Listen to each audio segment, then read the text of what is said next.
All right, so good evening, everyone. Tonight's meeting objectives is to complete the task force initial review of the 60% PER, improve our understanding of phasing options, improve our understanding of cost factors, and determine how to proceed with exploration of additional disposal sites. On the agenda tonight, after this, we'll open it up for public comment for items not on the agenda. We're going to approve the minutes. We're going to do some project updates.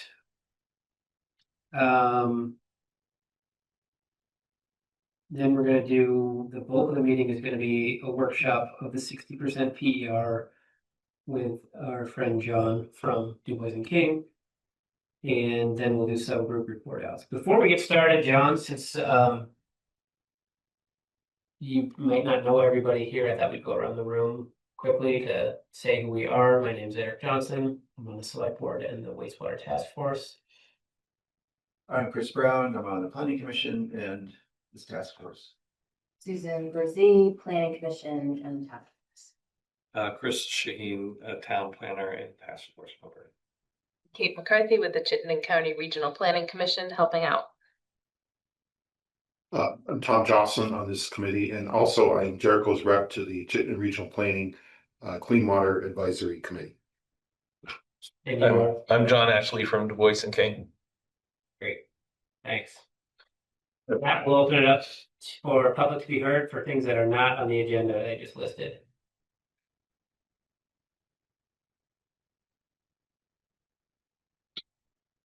We'll go next right into approving the minutes. I move that the minutes from January 29th meeting be approved. I'll second. All those in favor say aye. Aye. The meeting minutes are approved. So first on project updates, we have review the timeline sequence graphic and task force next steps. Kate, our favorite little chart that we're getting so familiar with. Yeah, you are pretty familiar with this. I like to put it up there just to make sure we remain on the same page and also to help orient anyone who might be with us for the first time about what this project is. So here we are in the first quarter of 2026. We've received the draft 60% preliminary engineering report, and our task is to identify which alternative or combination of approaches in that report to explore further.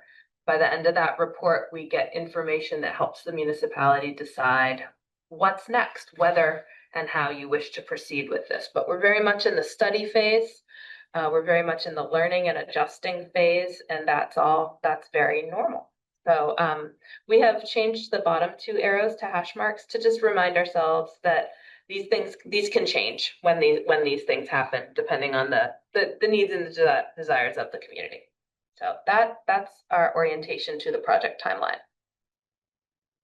Slide, please. Sorry.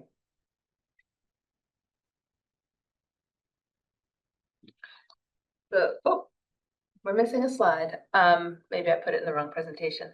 So what I did want to just say is there was a slide with the at our last meeting, we identified 4 areas that we were going to focus on, and I didn't write them down because I thought they were on a slide. But basically, we are refining options. We're understanding priorities. We're looking at whether additional disposal sites are needed, and we're also initiating work on a grant-funded build-out study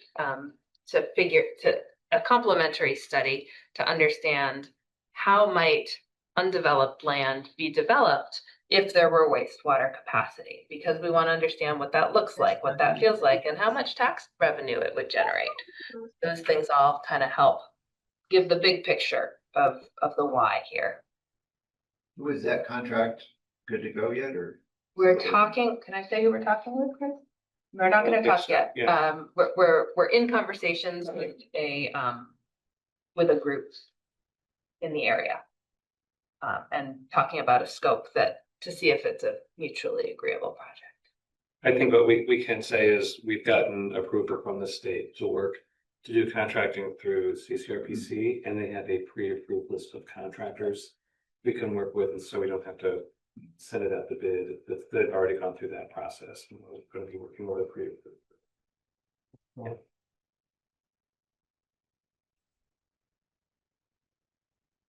Yeah. That's all. I don't have an update from the select board, other than that, tomorrow. I'll be doing a presentation to the select board covering the 60% PER, and I feel mostly prepared to be able to do that, and I expect probably an audience based on, the interest, but we'll see. But whether there's an audience or not, it helps to build that public record of stating why we're doing it, what we've done so far, where we go next, what decision points there are, that type of thing. So, looking forward to that.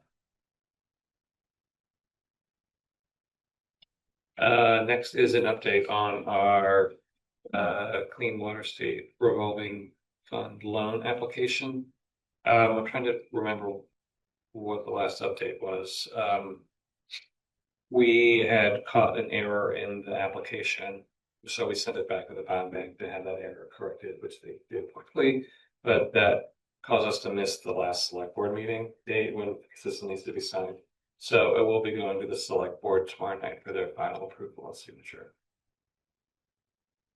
And that loan is paying for, That loan is paying for the preliminary engineer.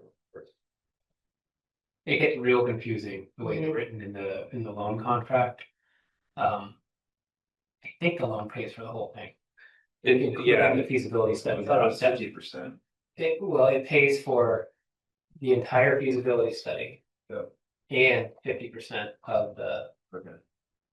the So, town will get reimbursed for that. It's It gets complicated, really but complicated, Yeah. yeah, you're right, the loan is only for 50% of but the amount that when we you're looking, pay, the Yeah. state part is, it just. I was asking the question, thinking about Kate saying, or you were saying we're building the public record. Yeah. I was asking the question specifically to make it clear that this loan is not being applied for or approved to pay for a wastewater system. Right, This loan is only paying for some of the expenses related to the studies, both past and current. Yeah, okay. and I'll make sure to state that tomorrow. So Okay, to yeah. help solidify that. Yeah. I don't think we have a stakeholder update other than that these are the stakeholders that we have reached out to, and that we are continuing to update as we get more information and are hitting key milestones in our project. We have not yet, but it's on our list to reach back out to Old Mill Properties, which is Craig Tatro and his company property in Riverside, and to the town of Underhill and Eden Mill and Firing Range, just to give them the benefit of one way or the other.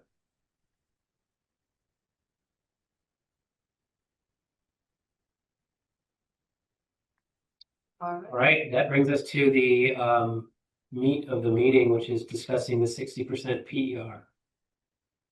I'm sorry, could I add something on the updates that I Yeah. just saw in my notes? I heard today from John's colleague at Du Bois and King Engineering that permanent stabilization of the test pit areas at the middle school, stabilizing those areas that were dug up, is scheduled for the week of April 20th. So we had talked about how that was going to get done in the spring, and now it's there's a time scheduled for that repair to take place.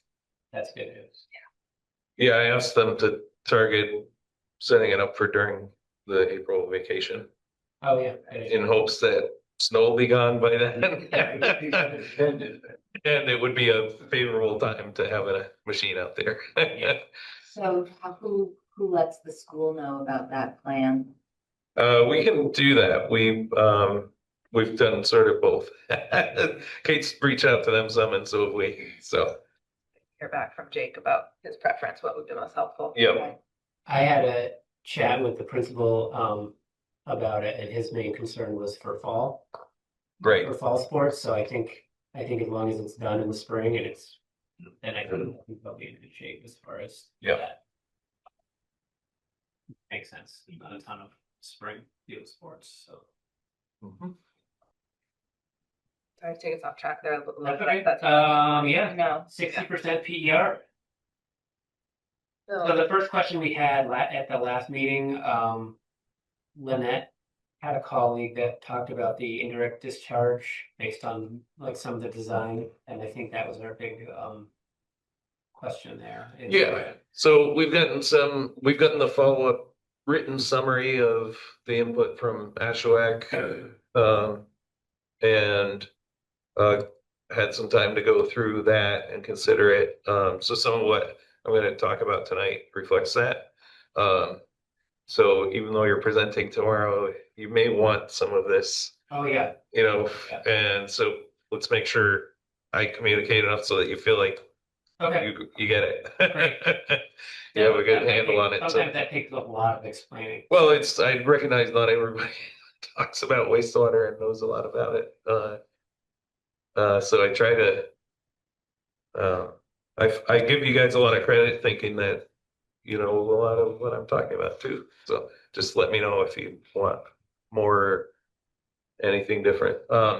So, and, besides that, I have a couple of examples of how this could be phased based on what it looks like there is for available capacity at the one, property that we've looked at so far. I have some, you know, an overall map showing other areas we might want to look at. And in terms of the other cost information that you may have had questions on from the PER, I'm kind of open to, I don't have any presentation. I'm not, you know, figure that's a little bit interactive. So we could go ahead to, there it is. So these are the areas that we presented in the 60% PER. Top left, we call disposal alternative A, with a couple of locations out in front of the school, both sides of the driveway, looked at for different size systems. Alternative B is another variation of that, where instead of building a couple of disposal fields on what's a soccer field on the north side of the driveway, we just put a smaller, narrow mound at the toe of the slope that comes down from the road to the soccer field, and just keep it tucked away, and hopefully not, you know, be as much of a big deal to work in underneath the soccer field. But it's lower, it was a lower capacity. And then bottom left, alternative C was the alternative where we would put as many small scale disposal fields as we could, being in small scale in the wastewater rules being under 6,500 gallons per day. And alternative D was if we sized a system to be an indirect discharge system, which is getting us over 6,500 gallons per day, what that would look like. So any of these obviously we would need to verify acceptability with the school. Most of these would be flush with grade, so and a lot of school and other recreational fields exist over leach fields all around this state. People ask me what a big leach field looks like, and I've been trying to collect pictures of soccer fields and football fields and such around the state that are right over a leach field. And here's a picture of a leach field. Could you?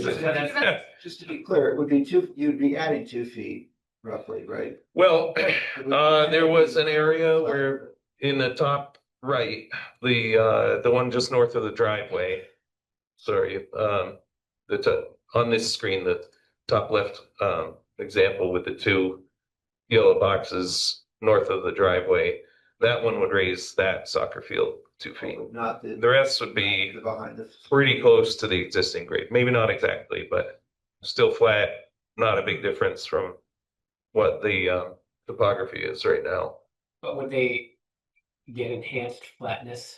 Like the It would, when you get down to the final design, we'd need to make sure it had the slopes that people want for the fields on the finished surface. But these would be these would be shallow buried trenches, or system called a drip dispersal system, which is like an irrigation tubing. Can you give us leach field 101 for those of us who've maybe grown up with septic systems and have one vision of it compared to what this is? Are there, you said drip disposal, is that pipes? Is it tanks?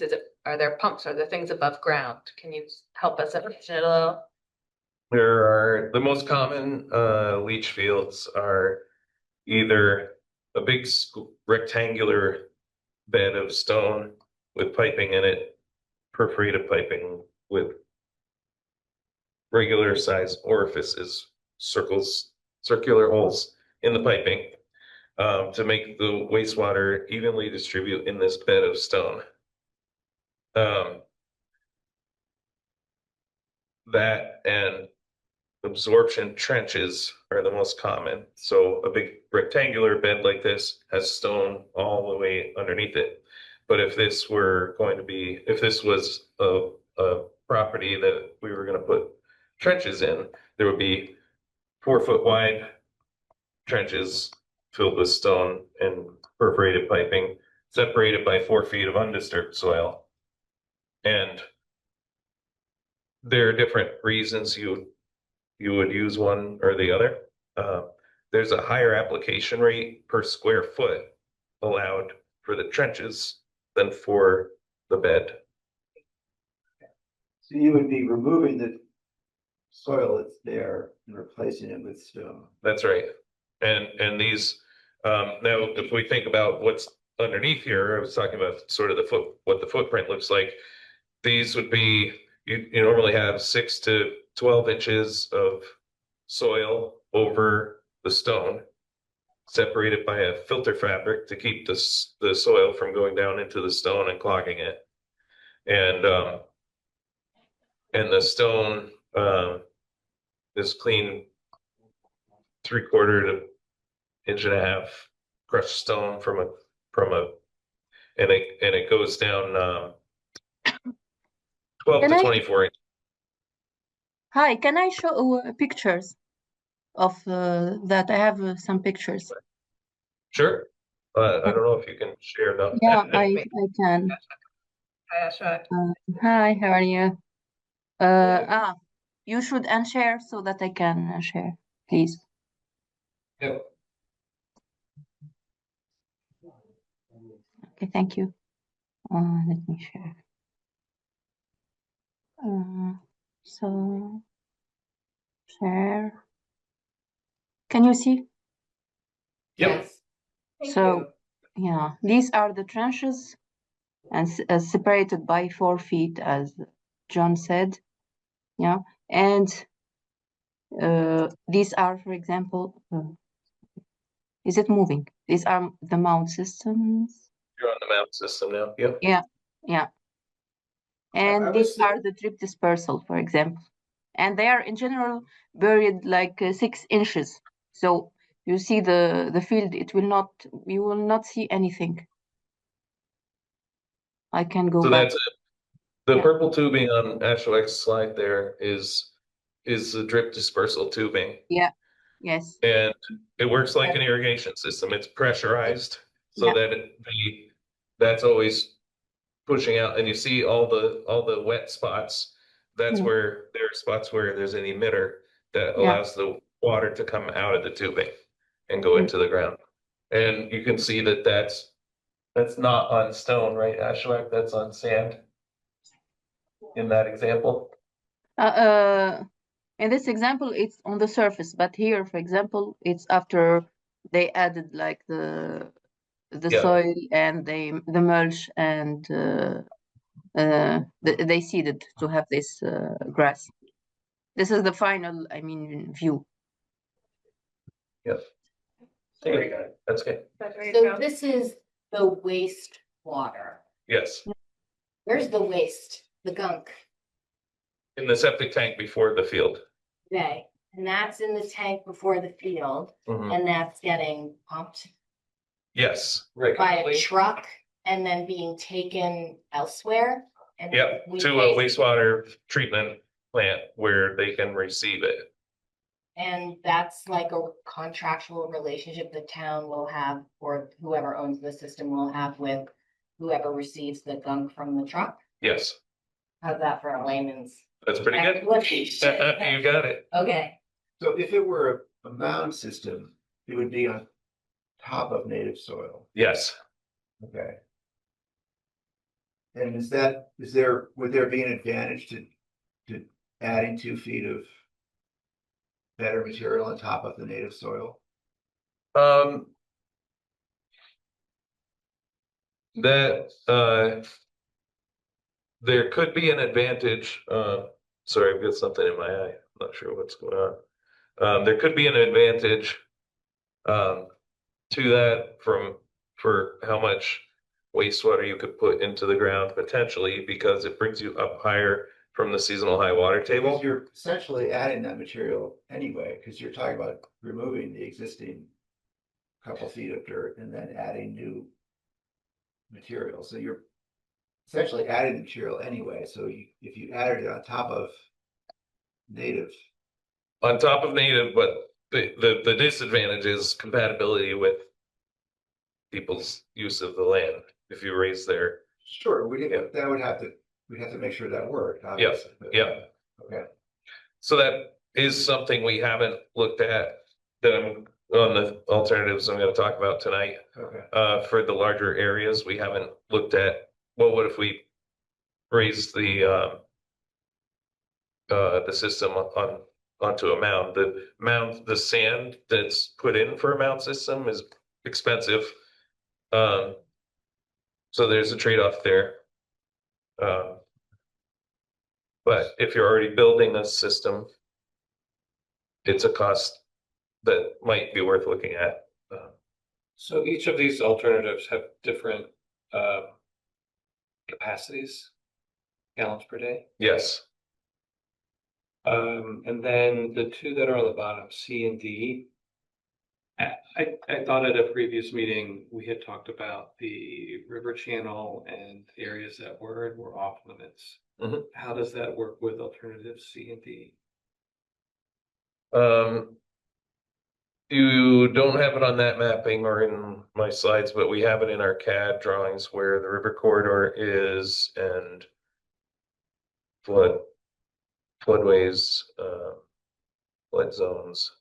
Are these out of the river corridor? I thought we had some potential issues because the river corridor took over about half of the school's fields. Am I remembering incorrectly? I'll pull it up. I'll take a look. I don't have that on here, so. Right, so. I what Chris can is share doing- again if you want to have the plans open, if you want to see that. Sure, I will stop sharing again. Yeah. Mm.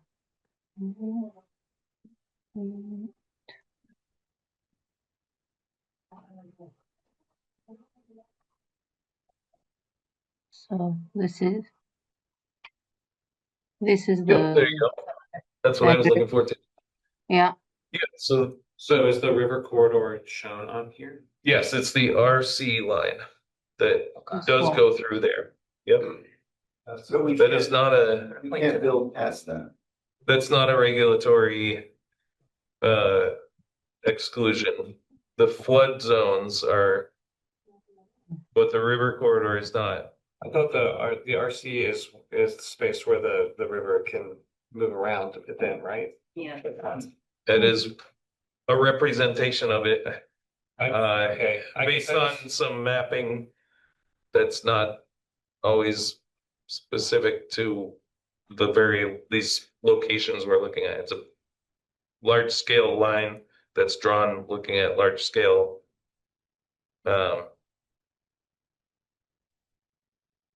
It's But is it wise to encroach in that zone? Yeah, I misunderstood. I thought that was a zone that was off limits for us, or there were complications associated. certainly could choose not to do anything in the river corridor. But the state doesn't have All right. regulations. Yes, from Not There yet. are, Lynette? they don't, but there are potential regulations that could come out restricting what you can do in Correct. river corridors. They are not in effect right now. But And what they is that? might be in effect in the next year or so. So if you've started a study before they go into effect, are you grandfathered in? Or do you have to have a permit before? Not permitted. I know we're not permitted, Okay. but we are studying. Yeah. But would we even want to do it? I guess my question is it the right thing to do? Tom, do you have an opinion on that? Well, the closer the fields are to the river, the greater the potential impact to the river as far as, ultimately what goes into the groundwater is gonna end up, there'll be treatment in the ground, but I would think that the effect of nutrients would be less if the fields were further from the river.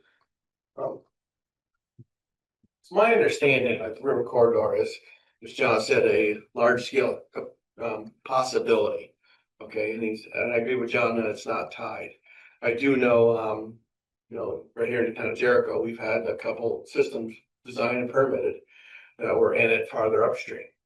Okay, so it's not an end all be all. The question again is how the state's going to review it and their determination, I think, in the end. But lived there 30 some years. I've never seen the water up there.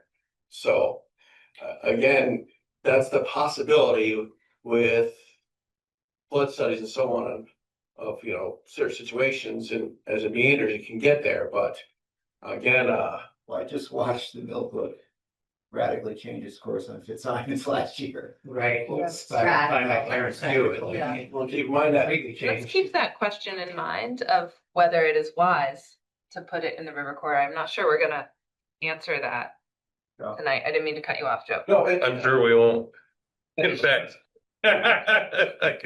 we will not answer the question of whether the river corridor will move to there someday. Tonight. Can I ask a question? It's back and forth all the time. Can I ask a question?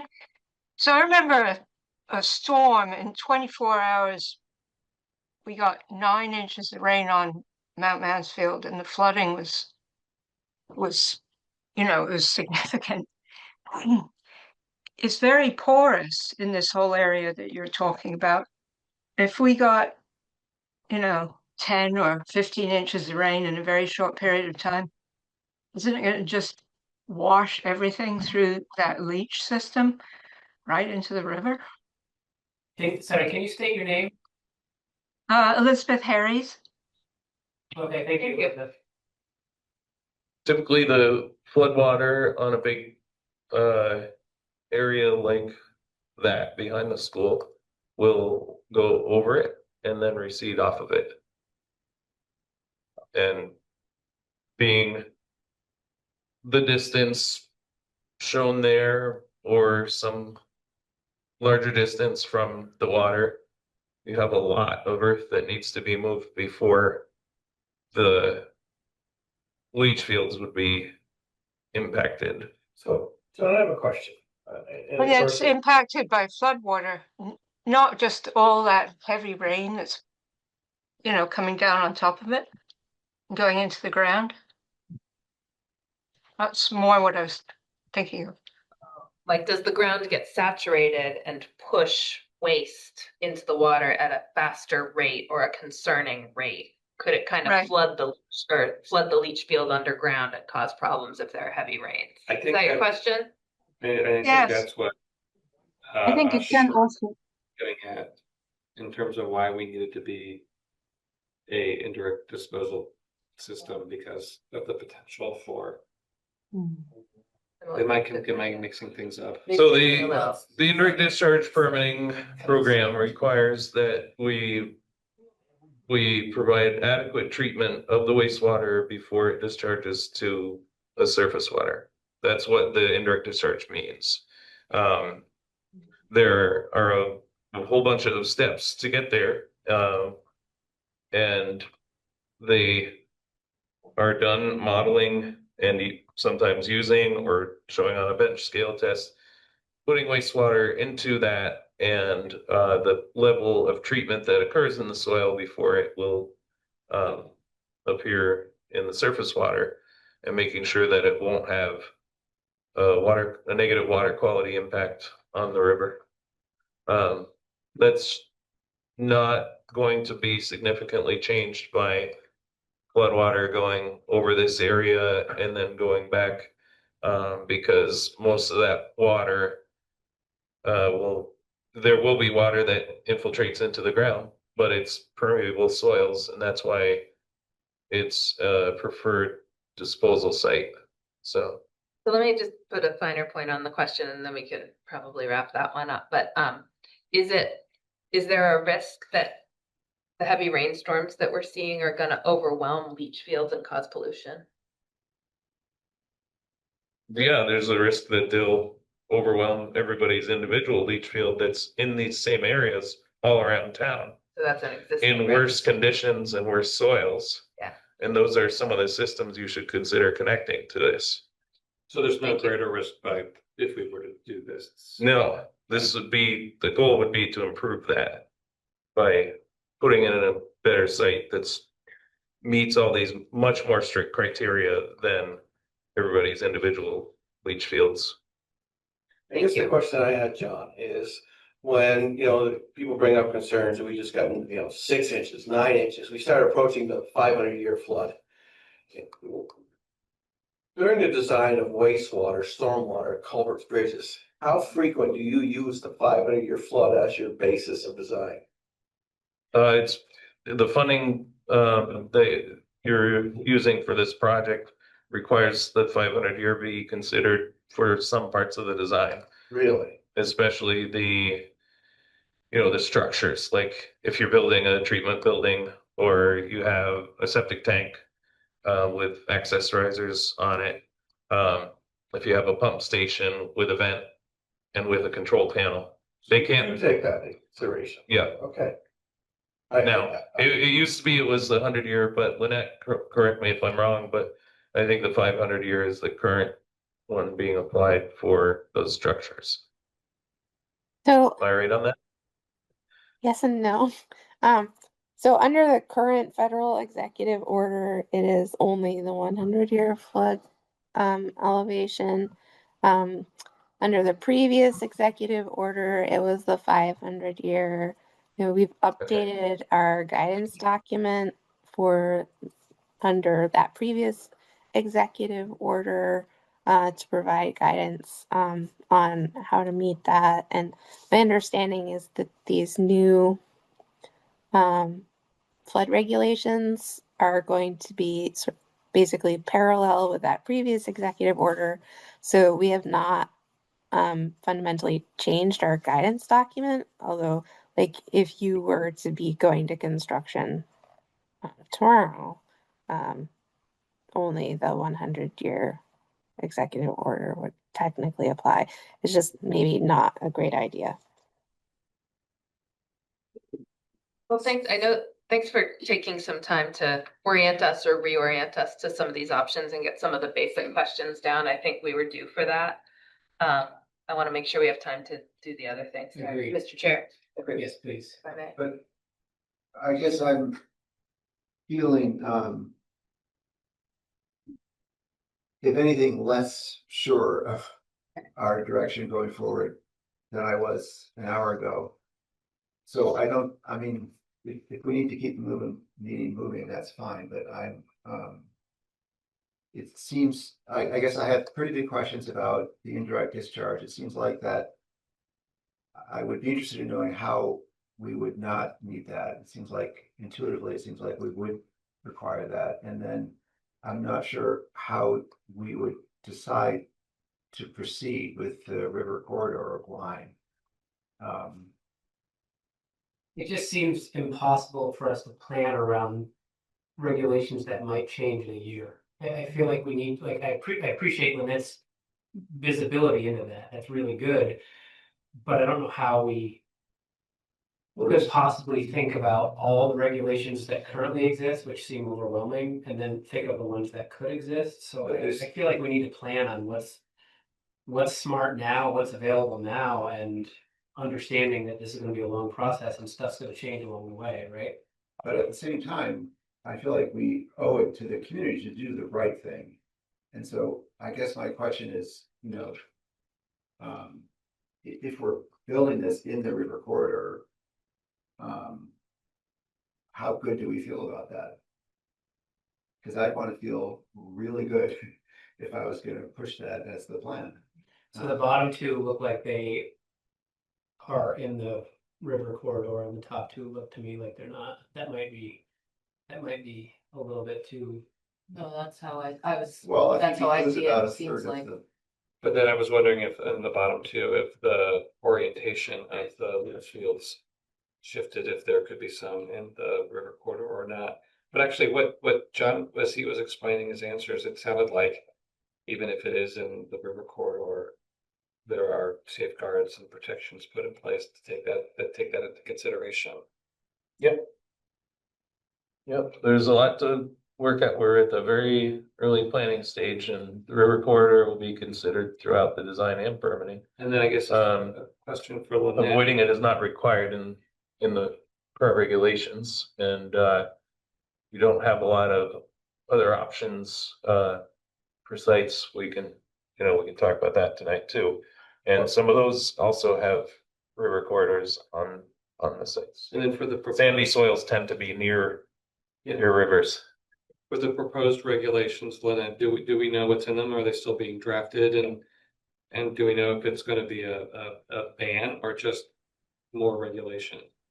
I haven't heard any specific detail yet on those.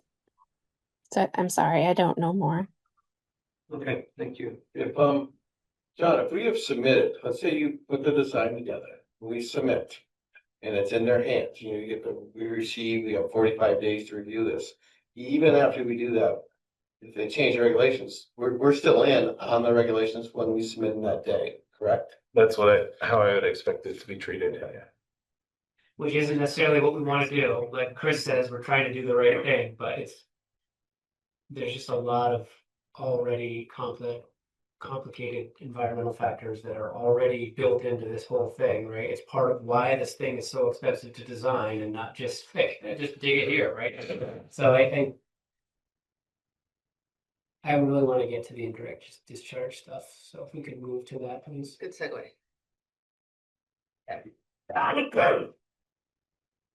Go ahead to the next one. I'll try. So Okay. I thought you were just making sure. Okay, so based on the feedback that we got, we knew to be, one of the questions we sort of posed in our conclusions and recommendations was we'd like to follow up with DEC to verify whether they would consider separate small systems next to each other that are all piped to different collection areas as separate small systems, because we've gone through times where separate small systems that are close together have been interpreted as, well, it's really just one system because they're so close together. They hydraulically act like one system. And that's the feedback that we got. So that's why we raised it as something we would want to get DEC's feedback on. We received that feedback, and these illustrations that I've put into the slides show essentially what the adjustments would be based on that input. So first, south of the driveway, we had talked about two systems, separate and totally separate collection areas, but the feedback was that those would be treated all as one. So it would really be a system that was over 6,500 gallons a day. So it would be regulated under the indirect discharge program. So in reality, we need to plan for one system there. With what the soils are, we could do one system that's 6,500 gallons a day, and we can look at also whether there would be any advantage to building that out larger, since we're already in the rear of the school, would be considered indirect discharge. But for right now, for tonight, what we looked at was that could be a single 6,500 gallon a day system. And that would be a drip dispersal system with the purple tubing in the ground. On the north side of the driveway, based on the feedback, it doesn't make sense to try and put two separate systems there. And so we think that the single mound over against the base of the slope off the field would be the best option. And that one we had estimated at capacity of 4,400 gallons per day. That and the rectangular site across the driveway are, we would have to prove it, but are, we believe those would be hydraulically separated. If they're serving different systems, they're not interconnected. Those we feel like would be justifiably treated as separate small systems. So that's the first way we would adjust, based on the feedback we got for the area in front. And on the next slide is what we would adjust in the back. And these aren't based on any real work on laying out a drip dispersal system, but we did have some back and forth with Ashwack about this, and there's an opportunity in the current or draft current indirect discharge rules that a drip dispersal system in the back that's sized for 150% of the design flows going into it doesn't need a full replacement area. So you size the system 50% larger than it needs to be. I must have said something that sounded like serious. We got a phone chiming in here with information about wastewater. So in this area, and we could try and make this work as much out of the river corridor as possible. But in the area that has the favorable soils, we would build drip dispersal, and then we would also add a curtain drain. That's what the yellow lines are supposed to represent. That is a trench into the ground with stone in it and a perforated pipe at the bottom to get groundwater that's flowing towards this, and just get the groundwater to divert around here so the water table below the fields isn't as high as it is today. How does the existing middle school system relate to the new system and indirect discharge? It's here, it's these, I see that, but does that play into, is that a reason you're not using the ground like right behind that system?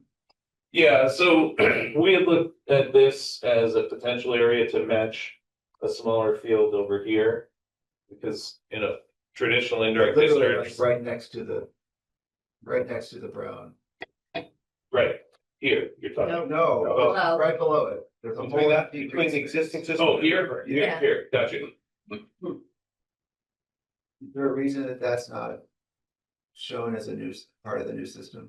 I think we didn't get as, I think we didn't have as favorable soils in that area. And can you remind me the age of the middle school? Not without looking it up. And is there any reason that, is there any way in which it would make sense to include a new system for that school while we're doing all this work there? So Because the current Let me see if I can look that up. The current school system was permitted for indirect discharge at a time when you didn't have to build a full replacement area for the field. There have been changes in the indirect discharge rules over time. This system, which you can see is much smaller than we're proposing, was permitted for, I think it's 13,500 gallons per day. And there's no full replacement area built for it either. And because that was how it was regulated at the time, you could not build that for that capacity today. no, I understand. And it's functioning well. These are systems that are monitored every year and maintained every year under the indirect discharge program. So it's my opinion that we would not want to do anything to their field and try and come up with all that capacity in a new system. If that system is 30 years old, I mean, if they needed to replace that system, because they will at some point, how would that relate to what we're doing or potentially doing? You could try and reserve capacity for it in it and have the equivalent of, if what their permitted amount would need to be is 13,500 gallons per day, that's, I guess I would imagine that would be, if I was the school, that would be a question I would ask. And well, they've got this area that they could rebuild their system. okay, but I'm also asking. Except the soils were in the script. Okay. There is something else I would like to. Tom's had his hand up for a little bit. Tom, go ahead. It's the equivalent of 55 single family homes capacity. Can I comment on something, please? Let Tom go first. Does the school use, it looks like there are two existing fields. Does the school use both of them all the time, or do they rotate them? They use them both all the time. Oh, it's not an It's alternate. not an alternating one. It wasn't required at the time. Well, I don't know that they could actually be operating it that way, but they're not required to. I If their should say. enrollment is down, maybe. They may only be operating one side at a time. You could, that could be how it's actually operating, but it's not required to by rule. Connect 40 houses to it. Can I add something, please? Yep. Yes. So there is something also to take into consideration. Let's say if you have like in those sites A and B, each with 6,000 gallon per day, and then the wastewater, it will commingle together and go to the new proposed indirect discharge with in addition to the existing indirect discharge. If the flow becomes like, for example, exceeds, I think, 30,000 or 40,000 gallon per day, there is something also else that should be demonstrated. It's that there is no impact on the surface, the quality of the Browns River. And those parameters are called aquatic permitting criteria. We have to make sure if all the wastewater will come together and be discharged into groundwater and then go to the surface water, that we still meet those criteria and there is no effect on the quality of surface water. There's aquatic biota. There are, I don't know if that's a word or a single in the river, and the wastewater, if it didn't have adequate treatment in the process it goes through before the field and then in the soil, that it could negatively affect the aquatic biota. Aquatic So biota that's required to be. And also nitrates and total dissolved phosphorus. Yeah. There are certain limits not to exceed. So there's a lot more to cover here. So I have a question about the word alternative. It makes it sound like it's a choice between the different disposal sites, as opposed to just doing all of them. Is that? Right, maybe it's not the right word to use there. Okay, I sometimes like to use scenario or site or like a yeah. site being considered. Yes, It's not not site being It's not considered. like one or the other. Right. Like, No, you're right. All of them combined. Right. Okay. Yep. Okay, so looking at our modeling and the hydrogeology at this site. The test pits we did out there showed in this area that we're considering for drip dispersal systems. The depth from the ground surface to seasonal high water table indicators, colorations in the ground where water has risen up to and receded. But that's your seasonal high water table. Then it's 5 feet from the ground surface to seasonal high water table. And we have a hydrogeologic model of this site And where their goal with putting this curtain drain in would be based on, we've looked at the elevations of the river, being up above the normal ordinary high water level, having some slope on this pipe, and what depths we could get that curtain drain to. We're estimating we could probably lower the groundwater table about 18 inches. So that would make it then a seasonal high groundwater being 6.5 feet below grade.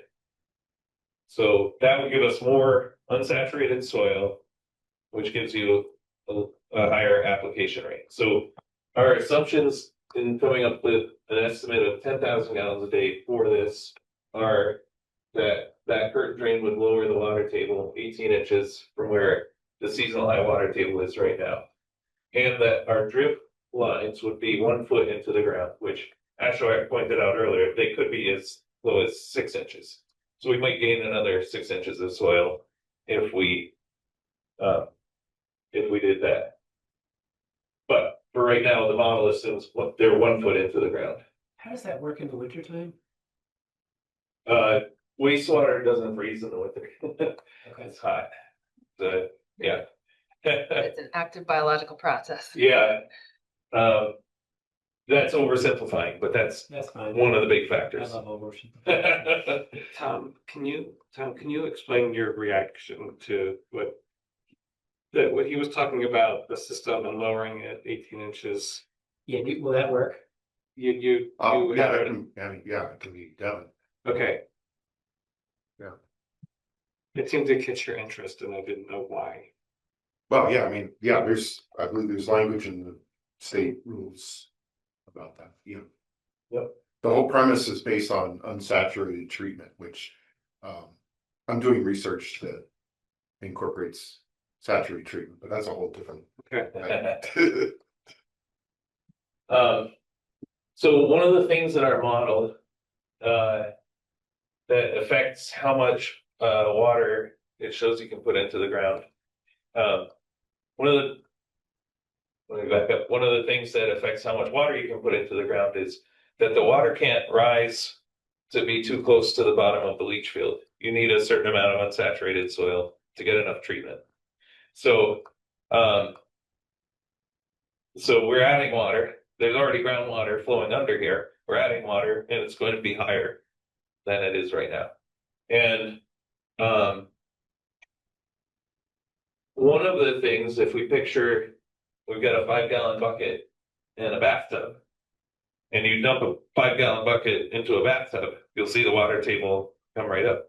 But if you dump a 5-gallon bucket into a pond, there's going to be almost no rise because it's a bigger body of water it's going into. So a thing that affects the hydrogeologic capacity under this site is how thick is that water table under this that's receiving the wastewater.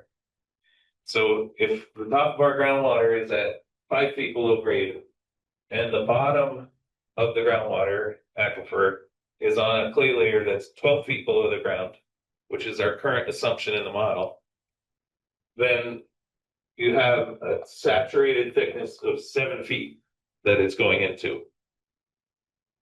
From 5 feet below grade to 12 feet below grade. Okay. And our assumption on it being 12 feet is not because we found clay at 12 feet below grade. It's because that was as deep as we could go with the reach of the excavator. So we have only proved down to 12 feet that we have soil that's not clay.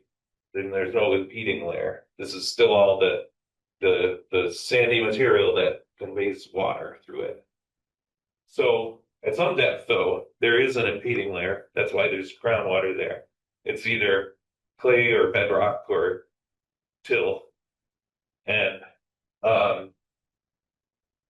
if that thickness is actually 3 more feet deep, if it's 3 feet thicker, because the clay is at 15 feet below grade, the model would show you have 15,000 gallons a day of disposal capacity there. And if that thickness was actually was 25 feet because the groundwater was the depth of the clay was 32 feet below grade, then that would increase to 25,000 gallons a day. That could go in without causing the groundwater to rise too high under the disposal fields. And that makes a big difference. So if we were to go to the site and use a small, like a geoprobe is a small rod that essentially a drill rig, but like a pickup truck mounted, pushing a hydraulic probe down and getting soil samples until we get down to the clay layer or the till layer or the bedrock. We could find out where that layer is, and it would actually could show that you have much more than 10,000 gallons a day, or it could show it's right below where our test pit, where our excavator reached to. But what we would, if we wanted to look at this site more and prove this out and see how much real capacity could be achieved there, there are some other steps needed, but one of them would be, we would want to look at where that impeding layer is underneath this area, probably at least 2 probes down to where we get to that. I have a question. The PER has a total estimated capacity at the middle school of 56 to 62, or I can't remember exactly, but how do those numbers relate to this slide we're looking at now? We don't have that. With these, we were estimating that until we had all of this information. So we have, right now we have 10,000 plus 6,500 plus 4,400, which 20,900 gallons a day. That's what we feel Or- confident about today. Right. Okay. 20,900. If I did that math right, 20,900, Across 6,500. across 3 clusters. 6,500 plus Three sites. 10,000 is 16,500 plus 4,400 is 20,900. Can you, Thank you. I just didn't get why are we not using the ground behind the middle school system? The test pits, The soil. the seasonal high water table, I think, at least in part of that was shallower. I have that in the more detailed maps in the PER.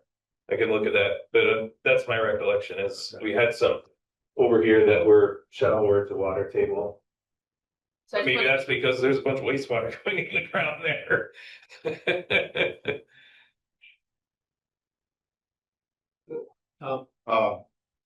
Are there soil test data for the soccer field? Is it the soccer field that's in the front of the school on the north side? Yeah, we test pitted here. How are the Here. soils in front of the school, other than, is there potential for more fields on the front side of the school? Not more, no. That was A and B that we just looked at. The only thing I want to look a little more at is on the south side of the driveway, whether 6,500 gallon a day system makes sense, or if we just connected it to the whole all the same piping that this is, and it's part of the same indirect discharge system. I haven't looked at that, of whether these fields should just all be connected to the same piping, and with the advantage of those small scale ones would be that you could build them sooner because the permitting process is about a year or less.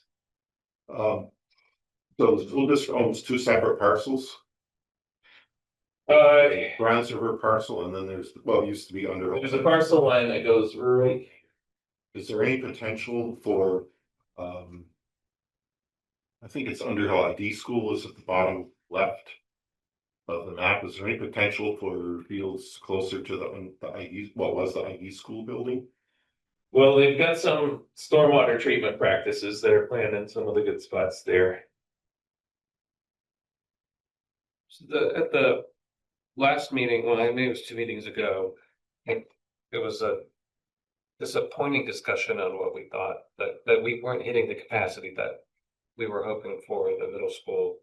And are these alternatives that you're talking about now reflecting that capacity, or? Yes. So all of the things that you're talking about, like the trenching and is what needs to get done to get it that capacity. Yes. This isn't increasing it in any way, it's what, okay. It's doing the best you can with this site. Can you go to the Can I- four, can you go to the four though, when you had those four alternatives or whatever? And can you just give us the wastewater capacity of each of the four? Cause they can't all be the same, right? Well, Like that bottom left one looks to me like, it would be more than what we were just looking at. right? it would, but it's not, it can't be done like that and get the capacity that we would want. We might build, the actual, what we built back here might be something like this. Could be like the boxes I had on the other map, but what we were trying to do here was keep all of these separate, serving separate areas and build each of these as small scale indirect, small scale systems that would be 6,500 gallons a day each. They won't be regulated like that. That won't be allowed. Right. Because they're considering this area all one. If they're all that close together, they're gonna be hydraulically connected. It's one system. Gotcha, okay. And so those revised alternatives that you were showing that showed those boxes reconfigured is in response to the direction that this will be permitted as indirect discharge. Yes. But, so we're sort of between a rock and a hard place, no pun intended, because we're trying to milk the most capacity possible, Yes. but we're trying to avoid being an indirect discharge system. Or we're gonna be an indirect discharge system no matter what. The only thing you can do in the back is an indirect discharge system. Okay, so once you accept that fact, like, okay, we're gonna be an indirect discharge system. Does that open up more possibility for capacity or not really? We're still limited to what you were just showing with the red boxes. For a whole host of other reasons. The red box. I am presenting to you the best you can do with that site. Right, regardless of indirect discharge. The red boxes are still subject to indirect discharge. Yes. Rules, and they're still the best we can do based on the soil and the location and the constraints. Yes. At Even this if you, moment in time. if you added 12 to 18 inches of sand over. We can look at that. Right. Yeah. We can look at, what would the effect be if we built them more as a mound instead of 6 inches into the ground? John, I want to go back to something Chris Brown said. The initial estimate on the draft PER, it's draft for a reason, it's just where we're starting. Yep. Estimated that 58 to 62,000 from the entirety of the middle school site. And now we're learning, because we're getting more data and doing more research, that it's actually more like that 20,900 at this site. So we're talking, But potentially another. We don't know how much without doing a little more work in the back. So Okay. they'll let us do that. But it would be If you do that little core down and you hopefully find clay 400 feet down, and we've got like this huge amount, like they'll let you take that same amount and connect more to it just because of that. That's basically what you're saying? Yeah, I mean, know it's not because of it's really just because of, we have a better model that shows It shows that how it's much- not how going to much- cause that big groundwater aquifer to rise. Right. It would be totally justified, not, it does sound like, but, But it would be that, but it's not because of that, the way you described it. I know. And we would probably do at least 2 to make sure, I guess I just wanted to. we make would the have to point. negotiate with Ashwag how many would be justified, but our thought was we would do it in 2 places and go until we couldn't go anymore, or we hit an impeding So you layer. build the same exact system. And if you drill those 2 holes and the 2 holes give you an average of 12 feet, you can put some number. And if it 10,000 gives you gallons. 35 feet, it gives you a different number. Is Yep. what you're saying. Yep. Is that all the same pipes, all the same everything? Right. Volume of dirt for drainage. So- So we're talking about just, I just want to kind of finish my thought, which is that we're talking about, because that's what we do by studying and learning. We're talking about a lot less disposal capacity. For now, we think than we talked about. We're not talking about 50,000 gallons anymore. We're not talking about 60,000 gallons. We're talking about at least about 20,900 with more research to be done to understand the volume of soil that could be used for disposal. Yep. Okay. At 21,000 gallons, how many houses is that? Can you remind me? Yep. 26 is 52, isn't it, John? Well, in a system like this where everybody's connected, they only count as 245 gallons a day per house. So it'd be the equivalent of 85 homes, 3-bedroom homes or? regardless of the number of bedrooms. There are 85 units. Single family dwellings. What's the number you use for commercial? I know it depends on what the commercial is, but let's say Very much the depends. most important thing we've all agreed on is a bar. How A much bar. is a bar? How many seats? At least. How many meals a day? It's enough for this. 1, 2, 3, 4, 5, 6, 7, 8. Very good. Took me a second to catch it. Well, this So in a It could be 45 gallons a day per seat if it's a 3. So you said 80? 85. 85. 85 all the time. And in a best case scenario with the soil depth you were explaining behind the school, Yeah. how much of an increase is that? So if we had 25,000 gallons a day in that back system, plus the 6,500, plus the 4,400, be 35,900. By 245 is 146 homes. Let's go for that option. I know.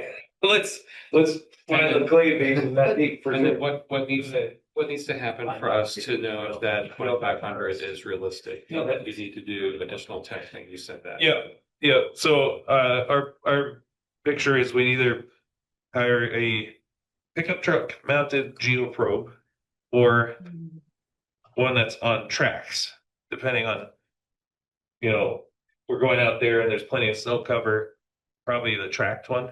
And that addition, And not really disturb anything. Go in a couple of locations that the school's okay with, that DigSafe is okay with. Probe down, and this is a big hydraulic unit that just goes and pushes a steel rod about 4 to 5 inches in diameter down into the ground, and there's a plastic tube in the middle of that fills up with dirt every 4 to 5 feet like that they. an ice core. Like really Yeah. well. If you decide you have more depth, therefore you have more capacity. One thing you could do is have more houses. But another thing you could do, I'm asking, is change the geometry of the fields to stay further away from the river corridor. Because Well- now you have more depth. It's like cubic area rather than flat. We're looking at a map, but you're talking about a 3D situation. So that would be a choice.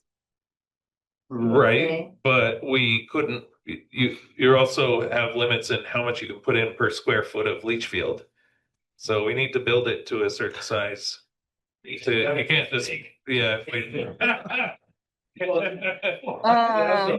Here, if you have, Has parallel contours, it has to be spread out, yeah, if as the capacity is big, I mean, it's more than 30,000 gallon per day.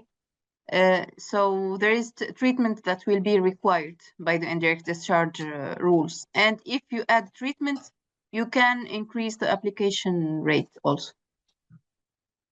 And we're assuming in our models that we are treating this before it goes into the fields with a filter type system.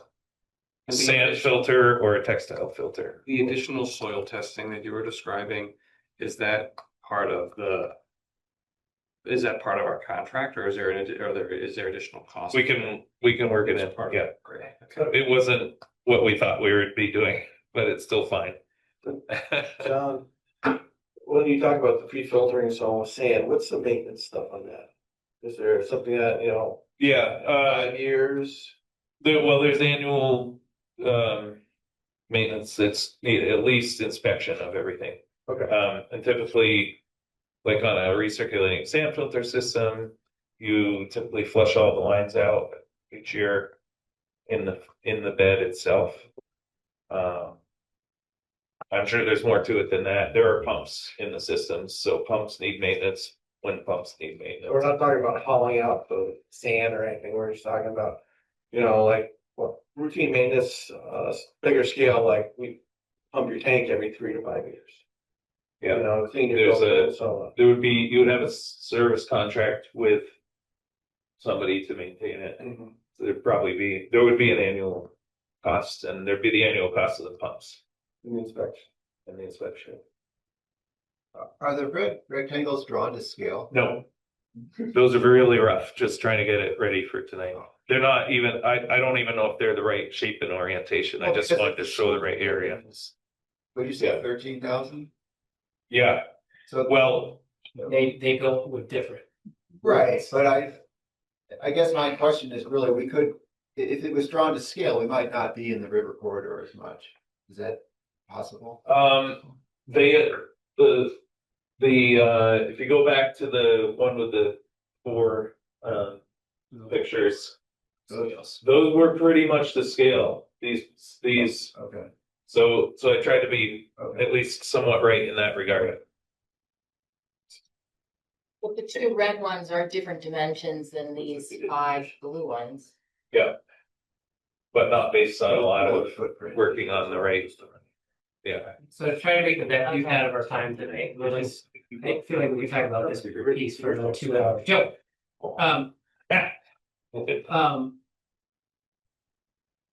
What do we do? What's your recommendation? Like, Well, I'd like where do to- we go from here? I would like Should we to, start looking at other sites? Yes. Starting to. yeah, I've got slides on that. All right. Yes. Let's move along. And I would like to probe those, this Yeah, location. I get that. That makes sense. And we keep going here. Keep going. There we go. So this was, we don't, if you want to talk about what you just asked, we'll keep going past this. And probably the next one. Well, one more. I have some examples of phasing.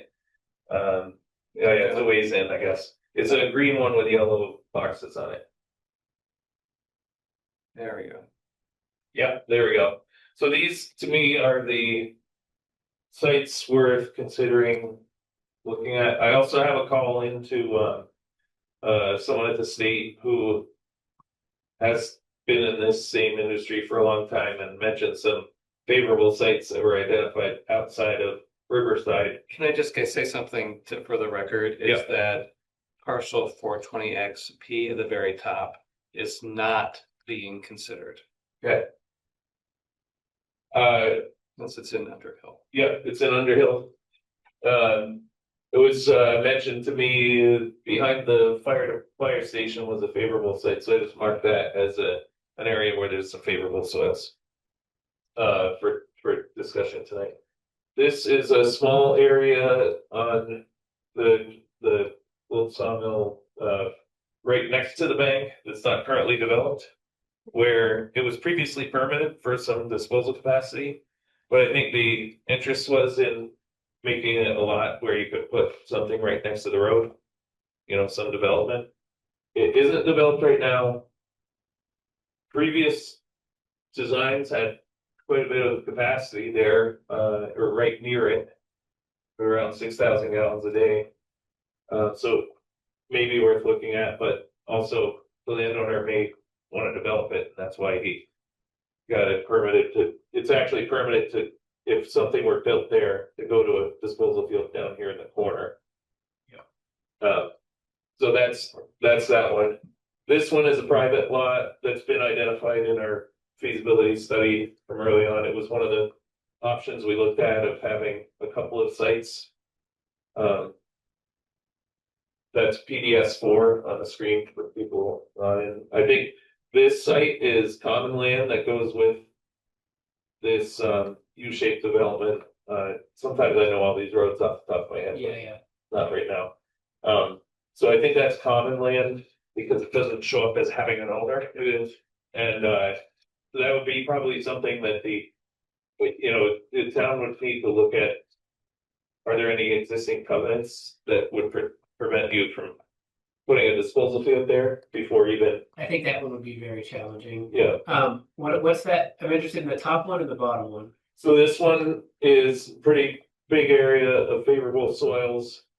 It also doesn't show up as having an owner, so Perfect. I kind of wonder if that's common land to do with one of these areas that was developed near it. Okay.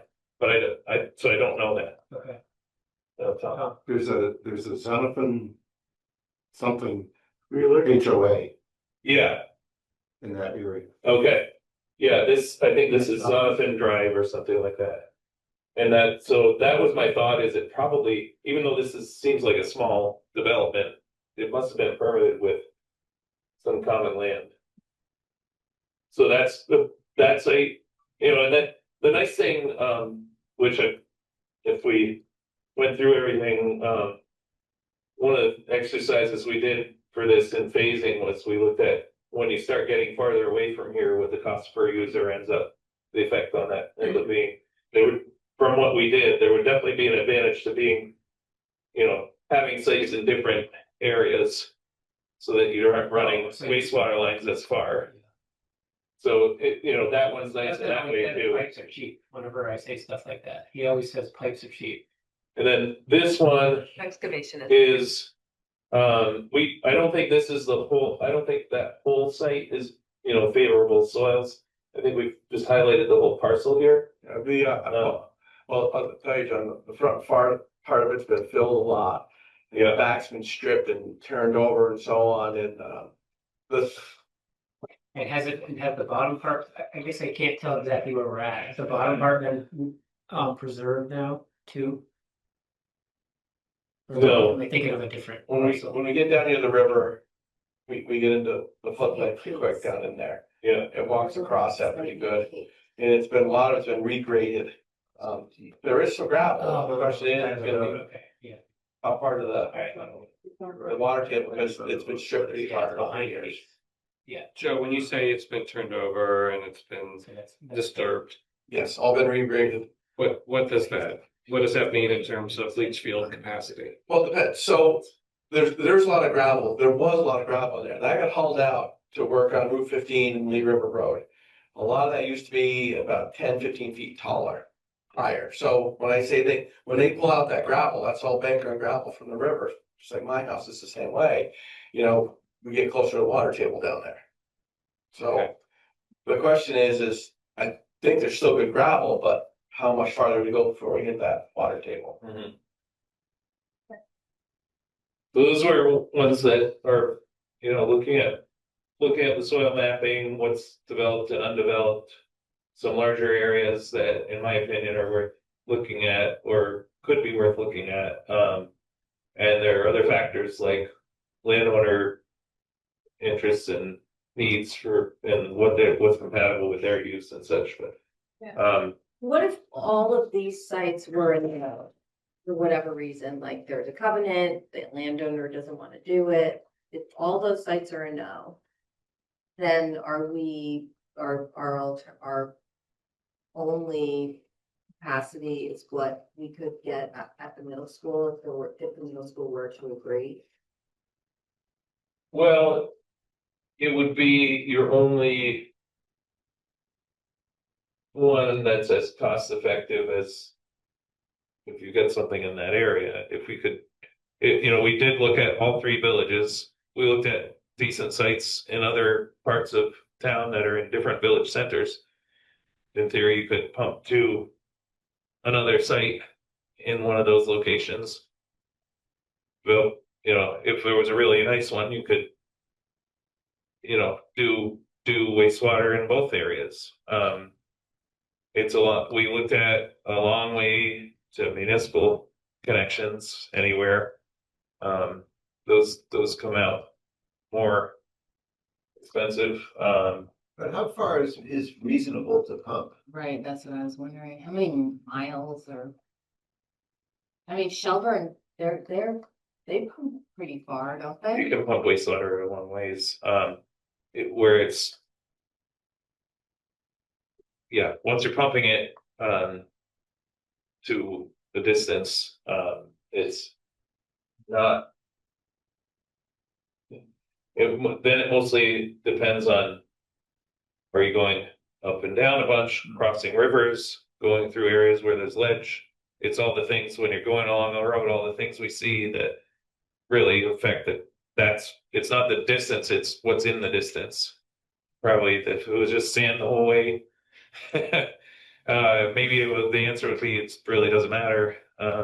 It's not a big difference, but in Vermont, it's a big difference because of that.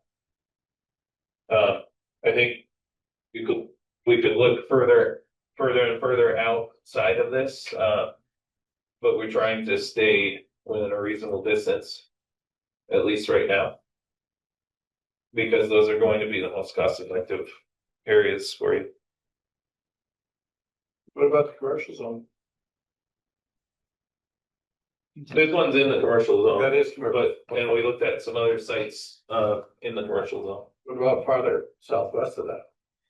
We've got a piece right along Route 15. That's across from Cherry Hill Hardware. That's been sitting for quite a while. And I know from permit processing, people talking, they try to put a gas station in or so on, nothing's ever gone. But I'm pretty sure it's a real nice run of gravel from, again, the river that runs through there. Yeah. So when you talk about pumping, Yeah, if you want me to, we can put that in our alternatives in the PER, because we already have that site, marked in the feasibility study. We could look at that. I'm actually thinking, I'm looking at it right now. It's this one. It seems worth casting a wide net. And BT-246. that again? I think it's parcel BT-246. Sure, it's the same. It's just. Yep. So the good Yep, thing that's what about, we looked at. it seems like the good thing about the school plus sites north is that then you can have disposal sites that serve homes and businesses on each side of the river. Yep. Without having to cross the river. Yep. So if the school, has a lot of things in its favor, it has some constraints. If we were gonna cast a wide net, wouldn't we say like, gee, it'd be really nice to find something on the other side of the river? Or that's not a big enough consideration at this point? You This just take side, what you can't get and you don't get upset. is this where you mean this side of the river? Yeah, Up well, here, if the or middle school. that side? Oh, What? I get, now I'm thinking about the other river.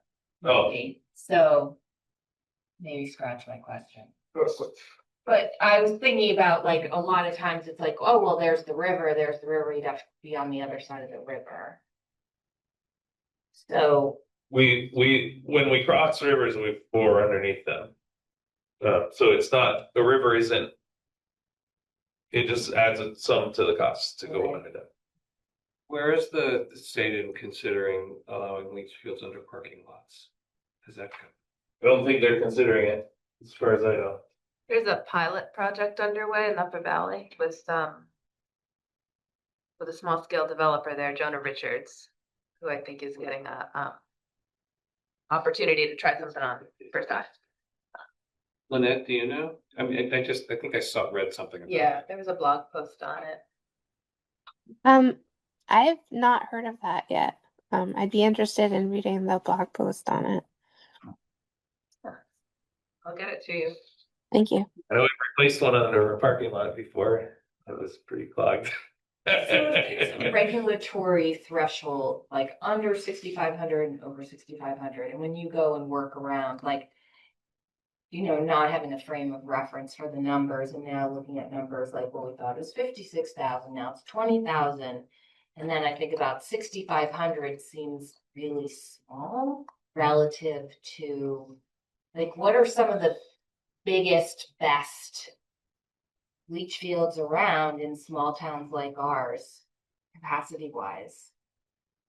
Like, when you look at the capacity potential of the spaces that we just looked at, do they seem to you incredibly small and limited, or par for the course? It's typical, you combine a couple and that's how you get to your numbers. And It varies a lot in different Vermont communities.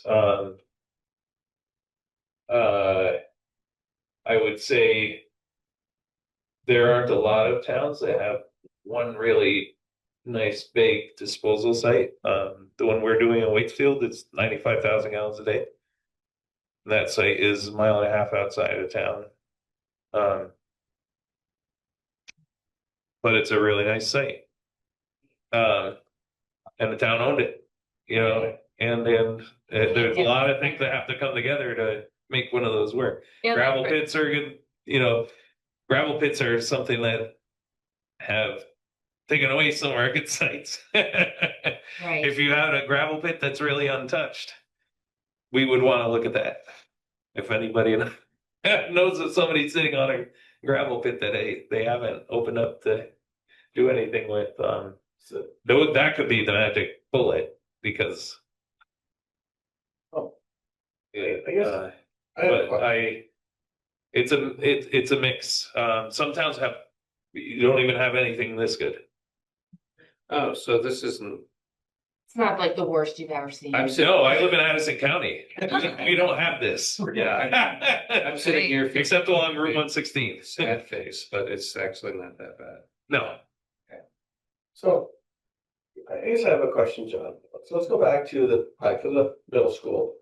On a conservative level, you know, with dealing with the corridor and everything. If we were to really say, all right, we want to look at the capacity of that realistically.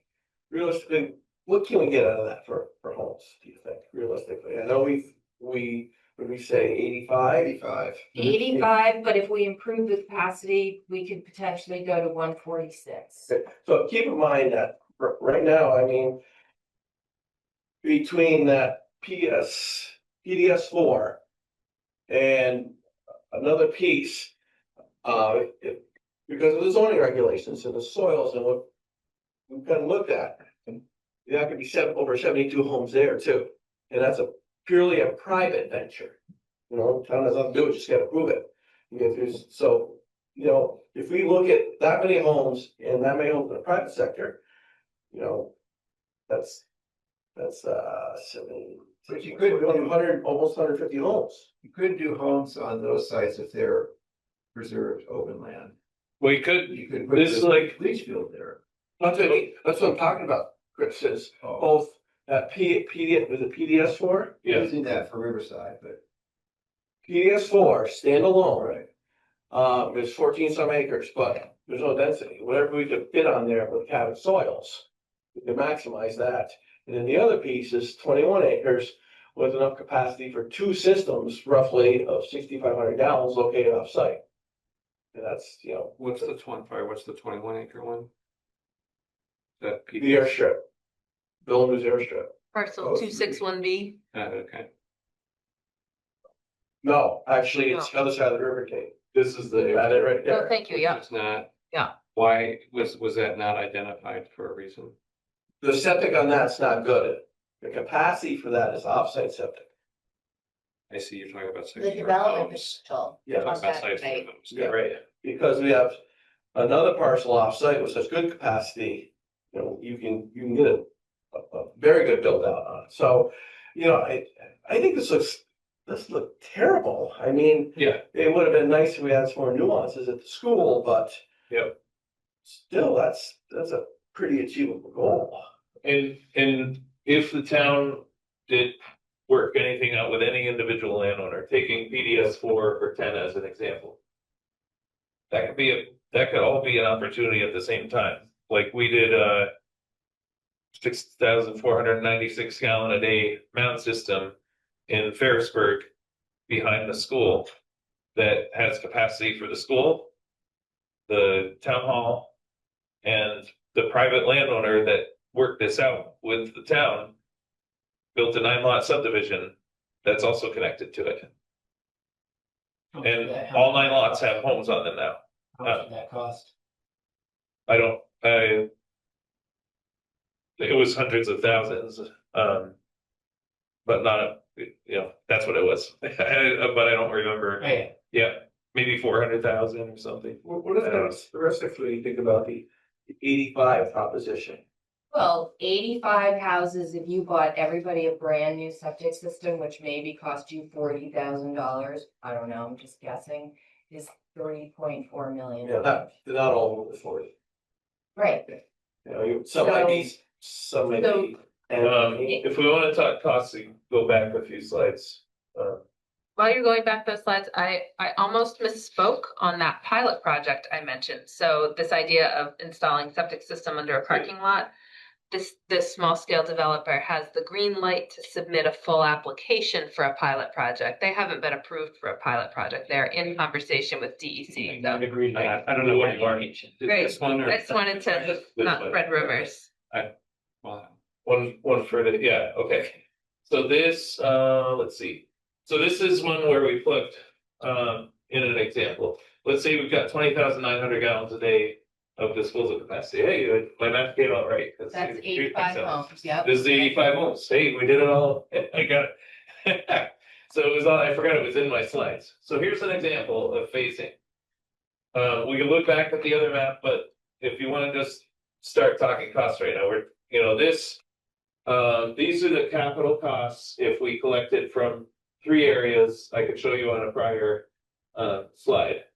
If you connected every home in those 3 areas that's currently there, or every existing use there, it's not all homes, but those would come out to 15,855 gallons a day if you were building a system to connect everybody in those 3 areas to it.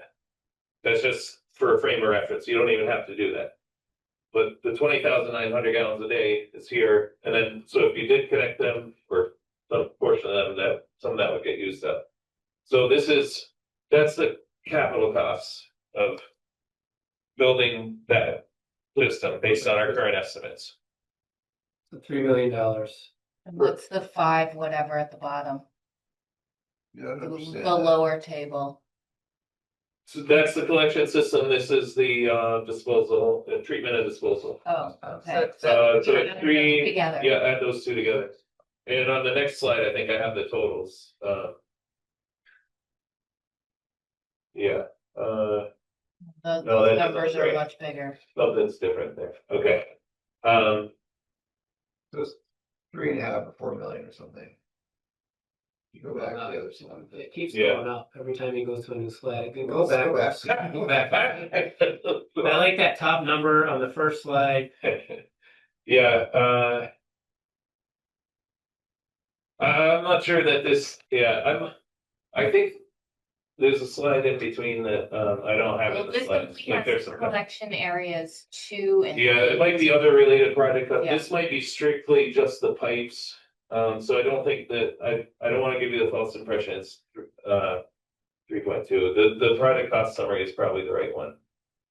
The one that was the higher numbers. So that was 6 something, I think you showed.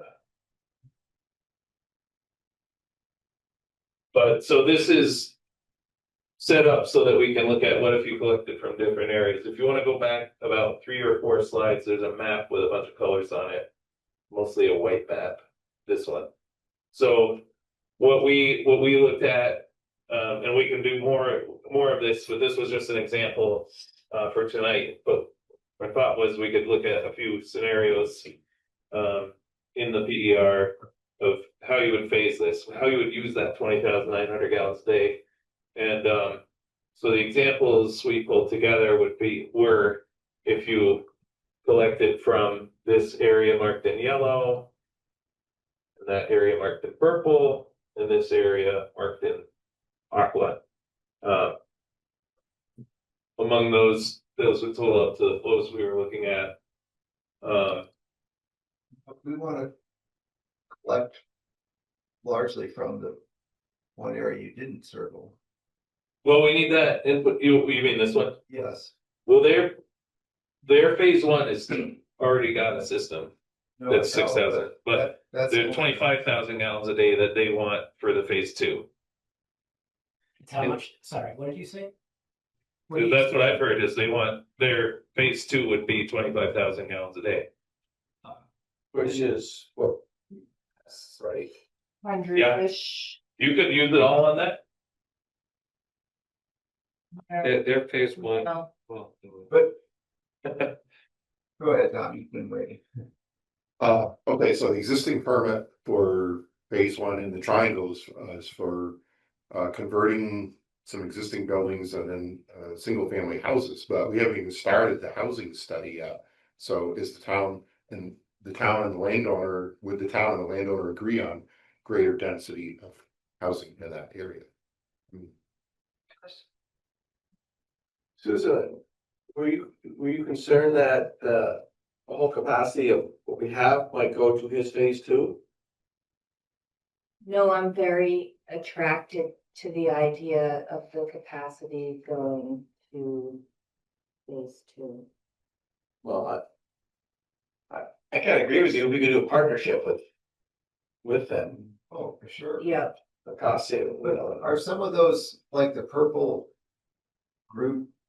It was my understanding that a lot of those existing houses have pretty favorable soils. Not, I think not in the purple. but- the most So, northern purple, one above, right? Yeah. We're talking about what Justin was talking about? Like what Justin was talking about on Raceway, which is. Yeah. That's where he If might we- use that up there too. Right? If we had, if we had infinite time tonight, we could go through a lot of scenarios with, but all I have in here are two. One would be the purple, the yellow, and that, or that and the yellow, not the purple. When I was thinking of phasing, I was thinking of this giant system that was $23 million, and when you phase it in, that was like 4 million here, get that one up and going, get some connections, build some trust, build some success, and then go on to the next phase. From what I'm hearing tonight, it sounds like we have the capacity for 21,000 with maybe a little bit more with some drilling. That feels to me like one phase.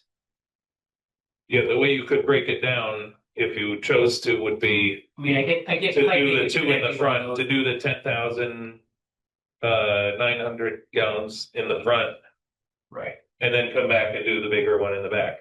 Because it takes a year It's a longer. little smaller than I was at. I Yes, was personally thinking of for a phase, I was thinking like to me, that would be one phase. Right. yeah, Right, and then, It's small enough that it doesn't need to be broken up. It's just the Browns. are the Exactly. best Yeah. one. and it doesn't feel to me like we have a lot of options for a phase two. the additional. phase two would be Yes. one of those other sites, Right. The additional drilling or that two. needs to be done, you said you were already scheduling that? No, No, he's waiting to hear from us. I'm We just wanna do it. presenting it tonight as an option. And if you did get the go ahead tonight, like it's not big for us to get those results. It just would be based on the driller's availability, which this time of year could be not a long time. I haven't checked at all. Yeah, I'm just thinking because those results would inform our development scenarios that we're gonna be working on. So Yep. You got to get, if we were gonna do that, to move that, to move on that. Tom, you're too polite. What's up? So I'm just gonna throw it out again. What is the highest and best use of the land within the valuable land within the triangle, which is centrally located within Riverside? High density, mixed use, compact, walkable, including houses at all of big variety of price The points. septic pump somewhere else. Right. In one more. And not having to use, it's unfortunate that the phase one of that is allocating some land, but on the other hand, it's gonna be a little park, it's fine. It is what it is, but And then To me, in my- you know where else to put the little traffic. that's my answer in my opinion, but that's based on working on. Those are also, it's also permanent for single family houses, and is that suitable use for that centrally located I don't area? It's a think- mix. The concept plan for the whole site includes a mix of some, I think there's some mixed use buildings and it's not all single. Small apartment buildings, some duplex, quads, kind of a mix. Because, and actually, I think phase one includes a couple of multifamilies because it's around the green.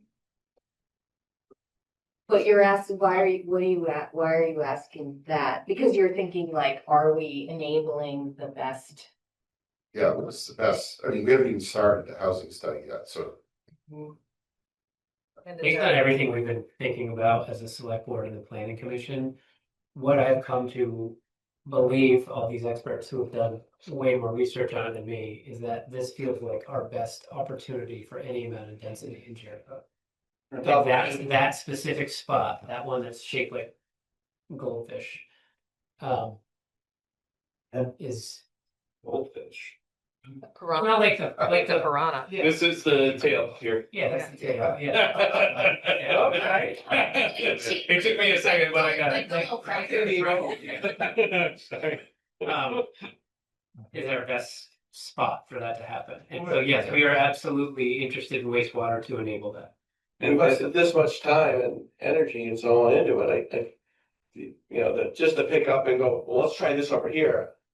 I don't know, I mean, there's some hoops to jump through, but, again, that's for you boys that can't get worked out with the state of Vermont. I think to me, it's just disappointing to see 21,000 when we were hoping for 56. And we've been talking about this Browns River Middle School site for like 5 years about how this is that's our spot. And I get that that's why you do the studies. I get it, but even if that is where we ended up, all of this would have been is just very well worth it because it gives the town the confidence that it needs to know that this is really the best option for us to do. true. And if you don't do anything, it's 0 houses. I know. Well, Well, Much not quite. Well, Yeah. it's not, right, the people would do some on their own, but You know, it's sure, it would. maybe. Tom, I'll throw out another one. My gut would be to stay out of river corridors. I've lived through a natural disaster. I worked for DEC in Waterbury. My workplace was destroyed by Irene. Also in 1995, one of our treatment plants in Johnson Village was flooded during construction. We fought with a consulting engineer to raise a floor elevation to what was then considered to be the 100-year flood elevation, which was probably, I didn't trust the FEMA maps, or I don't now. The river came up in Johnson, came up 27 feet. They've since had another flood that was maybe even worse than that, than the 95 flood. In Irene, we had multiple treatment plants flooded. Cabot in 2023 had extensive damage to their collection system. It's just, my gut would be, don't give the river some room. Also, from a treatment point of view, it'd be better to stay further away from the river if possible. when you say treatment plants, were these traditional Yeah, above ground. above ground? Yeah, I mean, Irene, we had above ground treatment plants damaged all over the state. And how does flooding or how does storms like that impact in-ground leach field systems like There this? can, and subsurface systems can be damaged if they're too close to a stream. Because of erosion or because of Yeah, well, if they're really close to a stream and there's erosion damage, I mean, it's a possibility. so that would make the numbers we were throwing around somewhere between 21,000 and 35,000 also too large. If I don't know we- about the numbers, but I would just say. If the physical constraint though makes it to stay further from the river, makes your leach field area smaller. I would just say err on the side of caution as far as staying And I out of think river that's kind of corridors. what you were doing. That's just my. Well, Staying away. I'll just play bulldoze advocate on that, you know, I'm looking at a 2015 design approval on Browns River upstream right now, looking at it. The mound systems are in the corridor, and that was approved without a problem. So, I do think they look at that. I think building public trust enough though, when, you know, we're talking about it for days and hours and months. And to ask the public to support a project when we have so little time to get the message across, like, don't worry, it's gonna be fine. And Well- but if we could have somehow avoid that and have a scenario, maybe we need a scenario that really is without the corridor, so we can be the most conservative and the most. But I still think one of the scenarios he showed that with that 20 21,900 capacity was outside of the footprint. Right? Not totally. But I think the river corridor isn't the magic line. I think what you're looking for is we need a safe distance back from the river. And that would be based on this specific site. The river corridor is a global line. You should not zero in too much on where it lies on this particular property. What we should look at is the topography of that property, the geology of that property, and have a nice, comfortable setback. How would we? And arrive we at would, that? we will do that. That would be part of the design. Regardless of where the river corridor line is, that would be part of our design regardless. We're not going to design a system where it's at a threat of being washed out. This 21,000 number assumes all of the pre-treatment and other tricks and things to maximize capacity. Right? Yep. Except for potentially mounding the ground higher. Should probably make sure we know what the next steps are or what remaining information you need from us to, what direction you need from us. What I've heard so far is probe further at the middle school. Include a scenario that takes into account the river corridor with the nuance that you just added, that it's not about the river corridor line, it's about the topography and the geology. And so that's going to be part of your modeling. You've heard this concern. Exploring other sites. Where's the group? I would suggest that we, or a subset of this group, develop a strategy for outreach to understand opportunities at those other I think we sites. could reach out to those landowners. Okay. And I'd like I to think talk we need to- more with this group about the most sensitive and respectful way to do that, and who the spokespeople should be and what information we should bring so that people feel like they're being approached with comprehensive information. I think we need to hear from the select board before we do that, Okay. which So- we will, I guess, tomorrow. Oh. I feel like my presentation to the select board changed a lot in the last hour and a half.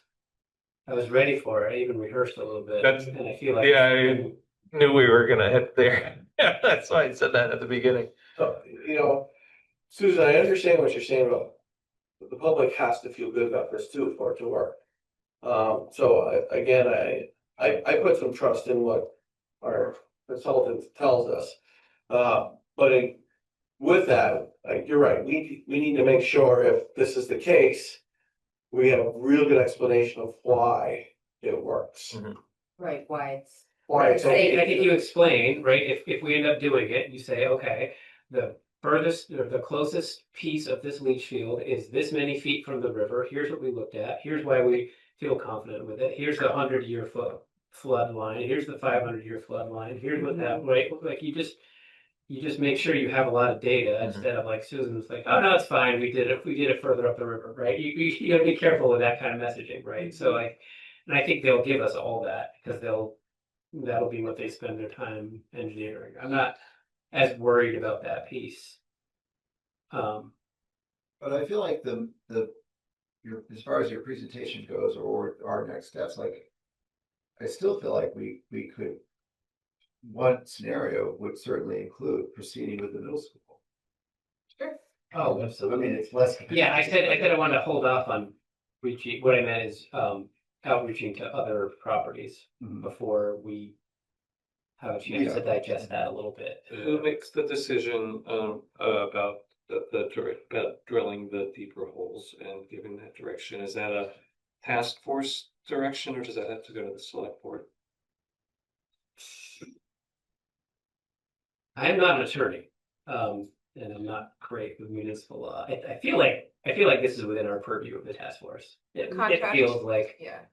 it feels like this is like the task force. Like It's not costing additional money. No, we just have to ask the school again. Yes. Go back that's- on their property, and the task force did that last time, right? Ask Correct. the school, Yeah. so that's how I think about it. And this time, the hole's only gonna be this big, right? So we don't have to worry about. It would be worth mentioning to the select board that we're learning so much and we have the opportunity to learn so much more. So you can Yes. expect that we will be exploring this, yeah, just so they kind of know. But we didn't ask the select board permission to do test pits. We just let them know that we would be doing it. That's right. Right. Yeah, that part I'm not worried about, select board approval. I'm worried about select board, like, if we really do start exploring other options. And to me, based on what I'm thinking tonight, this might change as I have time to think through it. I think those other sites are considered for other phases. Mhm. Right? Yeah, Like, hey, yeah. we got 100 houses, we've got 100 homes connected with phase one, and it's $4 million, and that's it. And that's our phase one. And hey, when that works and we get some momentum, then maybe we do start thinking about phase two, and part of phase two is doing some outreach to those landowners or whatever. But I don't see. I think we still need to focus on Browns River, and I don't care. I don't really care about the phasing or not. Right? Like, this changes all that. Right? It changes the. Well, it kind of gave you your phase. Yeah. It gave you a The whole thing. clearly articulated, Right. right? But let's remember that all along the study area has included those potential non-Browns River sites. I And know. so it's not additional, just to kind But I of, always thought of them as kind of like backup. I know, yeah. Right? yeah. Like, it was out, like, for 5 years we've been talking about that site, right? Yeah. Like, this is our chance, this is our chance, this is our chance, and then guess what? Right. It's I was gonna ask John, are you surprised that the Browns River Middle School's capacities are what they are? Yeah, I thought we would be deeper to water table there Yeah. than 5 feet. Yeah. That was disappointing. Yeah. It wasn't the other historic test pits that were done there. You know, they weren't everywhere, and we test pitted in all the places we needed to, and we found it wasn't as deep as I was hoping. One nuance around like current versus new development. We were talking about that at our last meeting and how you prioritize new versus existing. One in the PER, we sort of, our alarm bells are up when we're like, oh my God, there's a lot of systems that are 40 years or older. Mhm. But then I was surprised to see that of the really old systems, 30% of them are commercial. However, 85% of the study area is residential. And I was like, huh, that doesn't sound quite right. So you're saying that the So- older systems are disproportionately commercial? Yes, and so does that change a little bit the urgency when we're thinking about serving residents compared to serving commercial? I don't know if the commercial includes the school. I don't know what those commercial properties are, Mhm. but that just like, it's a flag for me, and I was like, huh, that is just different. So the breakdown of, lot by lot is all in an appendix. If you really want to go But through, go and figure it you out. go lot by lot and figure out And it has whether or not it's commercial or residential. yeah, it has the use. And then does that cross-reference with how old the system is? At that Yes, lot? that's all in that same. In that same table? Yeah. Did Excel? And we have it in GIS when we click on So you it. can sort it? Yeah. Okay, so, And is there a yeah. third category too of institutional? It's not all. I don't remember. I don't think so. I think Susan's probably right that the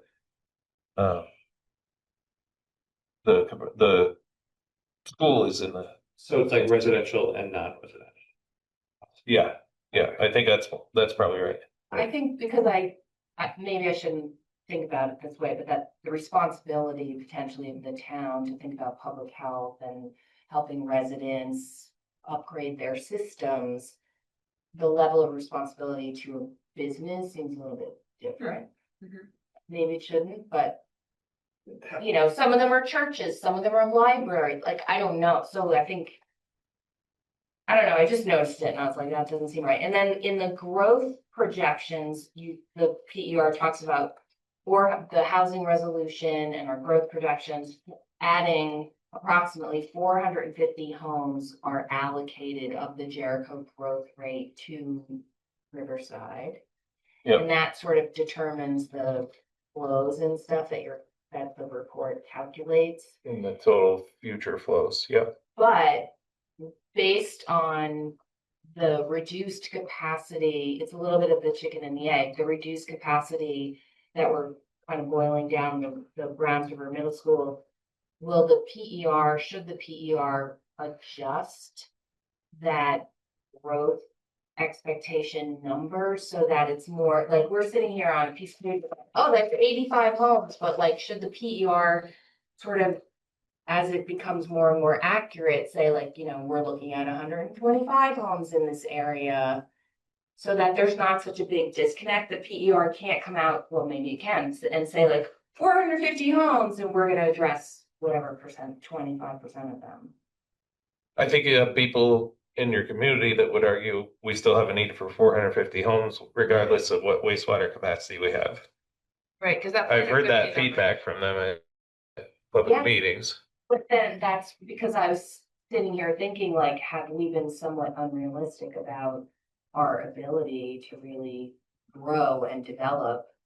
Not if we Based on use the other municipal. sites. I would hate to see, it would really be a question for whoever the developer is in that triangle, but I would hate to see the capacity, the developer suddenly shrink his capacity by that much just because the middle school won't support it.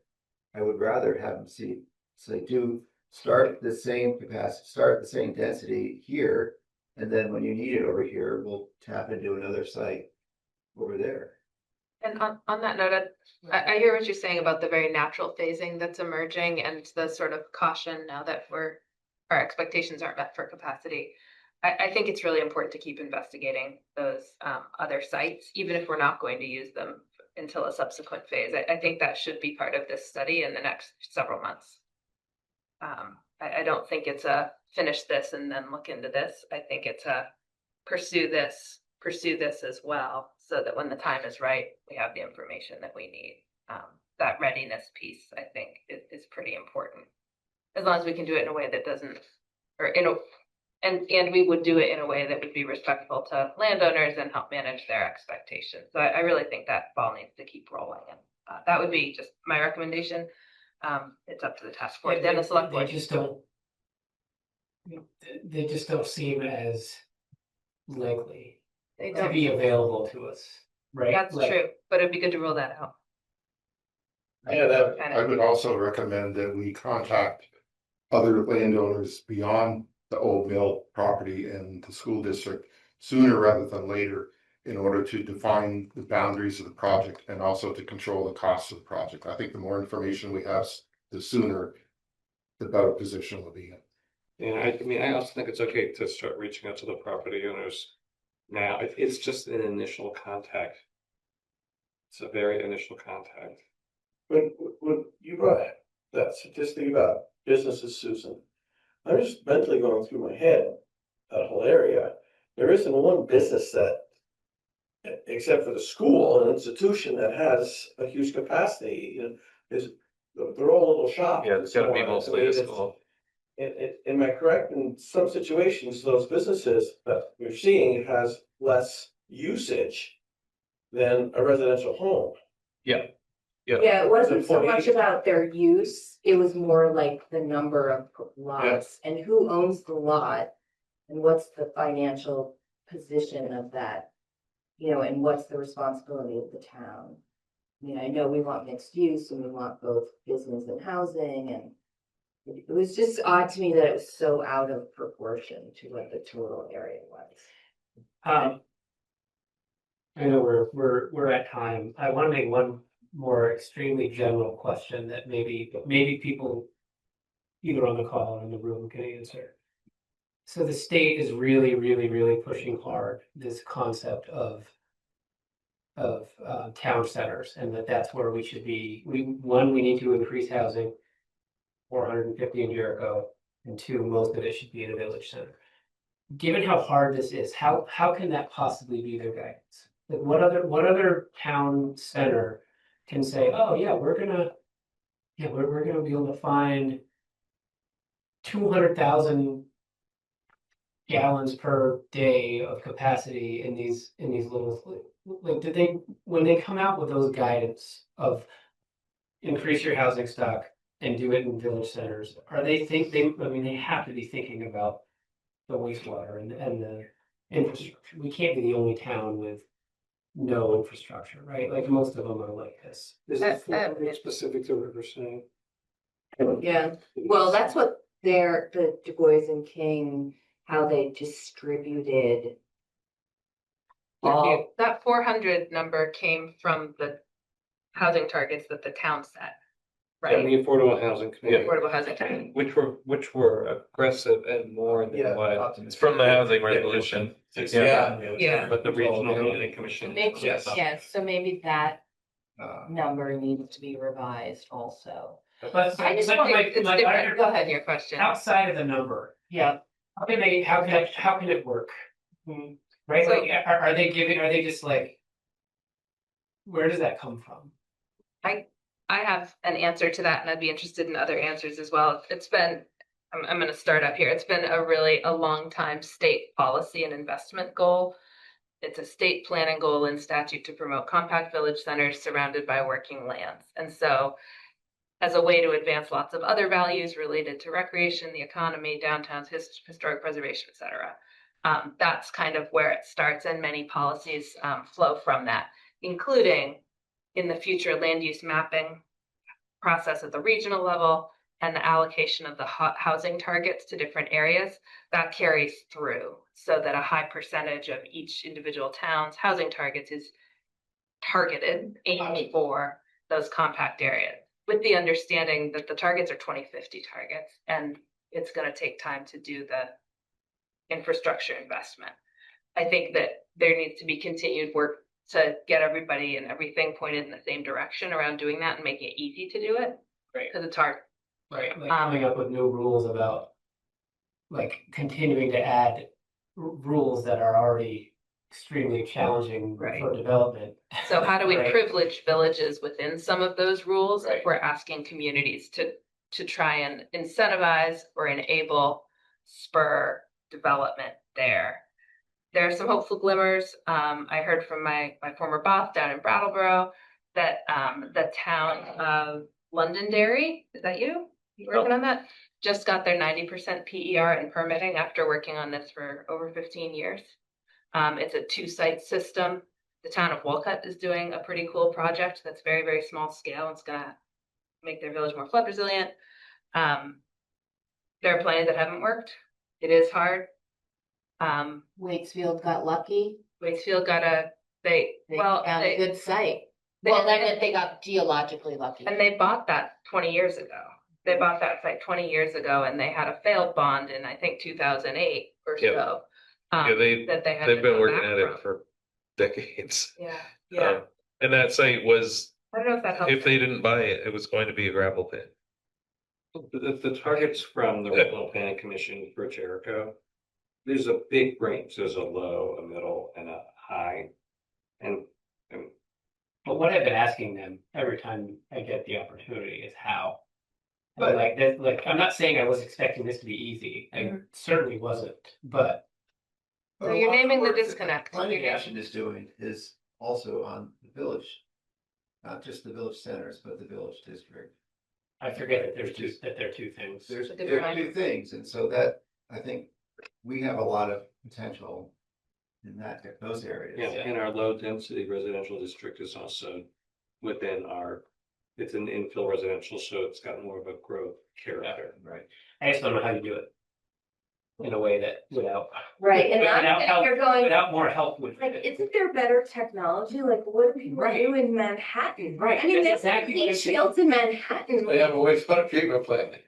Like, Is that what we need to do? is that right? Is that what's Bring the ocean closer and build a direct discharge system that.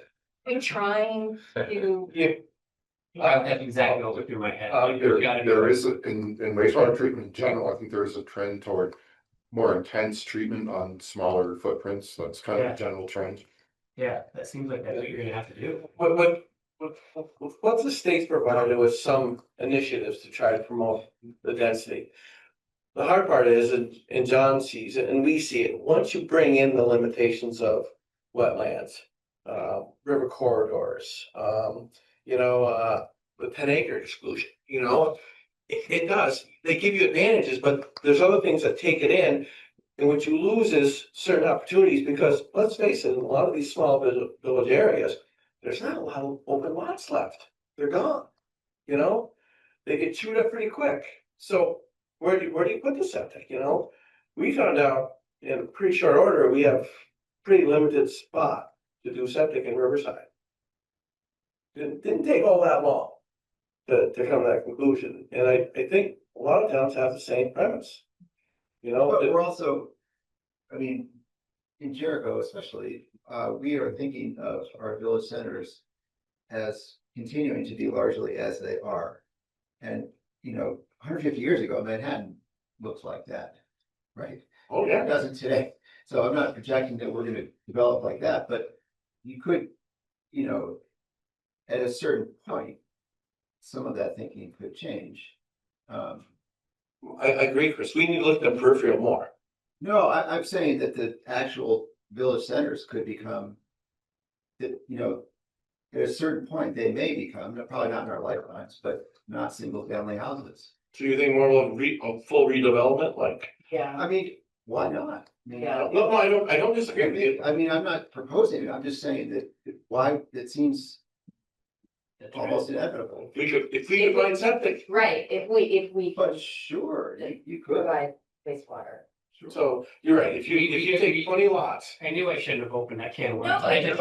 I was thinking the same thing, like, are we being unrealistic about our growth? Right, and where it should be, and, And like, sure, we want to, but there are constraints. Well, so going back to a very narrow question. yeah, yes. Is the task force comfortable tonight agreeing to have the Voice and King go back and do those additional test pits, because we haven't clearly. Somebody has to reach out to the school. You mean the Morris? I know, but Yeah. are we, is the Yes. task force tonight comfortable giving that direction to move in that direction? I would be. I am too. Yeah. Do we need a motion? Chris, make your motion. Oh, I move that we ask John to move forward with doing the additional test pitting. Boring. Soil boring at the. I'll second it. All those in favor say aye. Aye. Good motion. Make sure who's gonna reach out. We'll, Kate McCarthy and Chris Shaheen will coordinate outreach to the middle school. That sounds pretty. I'm typing the notes. You guys do it. What's the biggest chunk of work that you have to do between the 60 and the 90? It's It's kind of all this. it's the preliminary design of the preferred alternative. So we focused all on the disposal site, so the piece that we'll still need more input on is, okay, I do have to go. where do you want us to collect the wastewater from? Because we can't collect it from everywhere. So like, We which can are provide all kinds of recommendations, but we just, Thank you, John. yeah, thank you. which are the users, or where's the, Like street by street or something, what areas should we focus on collecting the wastewater from? But could you also, And some of it should be where you have some developable lots, it sounds like. And that was kind of how we took a look at those. yes, but we also were advised that we can't rely too much on, we can't service too much new growth. We have to service enough existing, That start paying for the debt, yes. not to pay for the debt, but to get funds approved. Access certain funding sources. We that can don't use fund it. CHIP for. but new that would not, development to when fund. we're talking like $20 million. right, But like for like 4 million, I feel like we could do all of that with chip. my opinion would be to I'm not focus sure on the new. about that. 100%. Development. With only 21,000 or with only up to 35, between 20 and 35,000, Yeah, the new it's house. gotta be all the new. Or else we're, I think you'll have to have at least one connection. Yes, and that to me is a pretty significant strategic shift, choice, focus. It is. That should be it expressed. isn't for me. I Not for me either, but it is. I in the understand for the context design and what we've heard, and I get that. And the communication so far to the community, like a lot of our material up to this point has reflected a more traditional wastewater system to service the community and to accommodate some new growth. But now here we are, and I'm completely, I feel like I came to this conclusion like a month ago. And we were like, wait, what about the numbers? Yeah, same here. That if that is an explicit shift, that is a shift that we should potentially make enforce. Well, I'm thinking out loud. I maybe shouldn't be talking my out loud voice because it's. We'll have to think through the Yeah. messaging to make that transition. I don't Yeah, think it's right. as significant as you were thinking. You don't? I don't. Oh, I think. Well, we did all these surveys and we kept saying, would you connect? Would you connect? And I yeah, think it's very significant. Our funding stack will potentially. Before we started the feasibility study, my mind was like, it's empty land, we can develop there, let's do it there. Mine too. Right, I know, cause that's That the goes common back 5 sense. years. Right, Yes, that's the only reason we even signed up for the feasibility study. right, but, okay, so maybe it's not that big of a shift, but then it's really because we have new funding option now.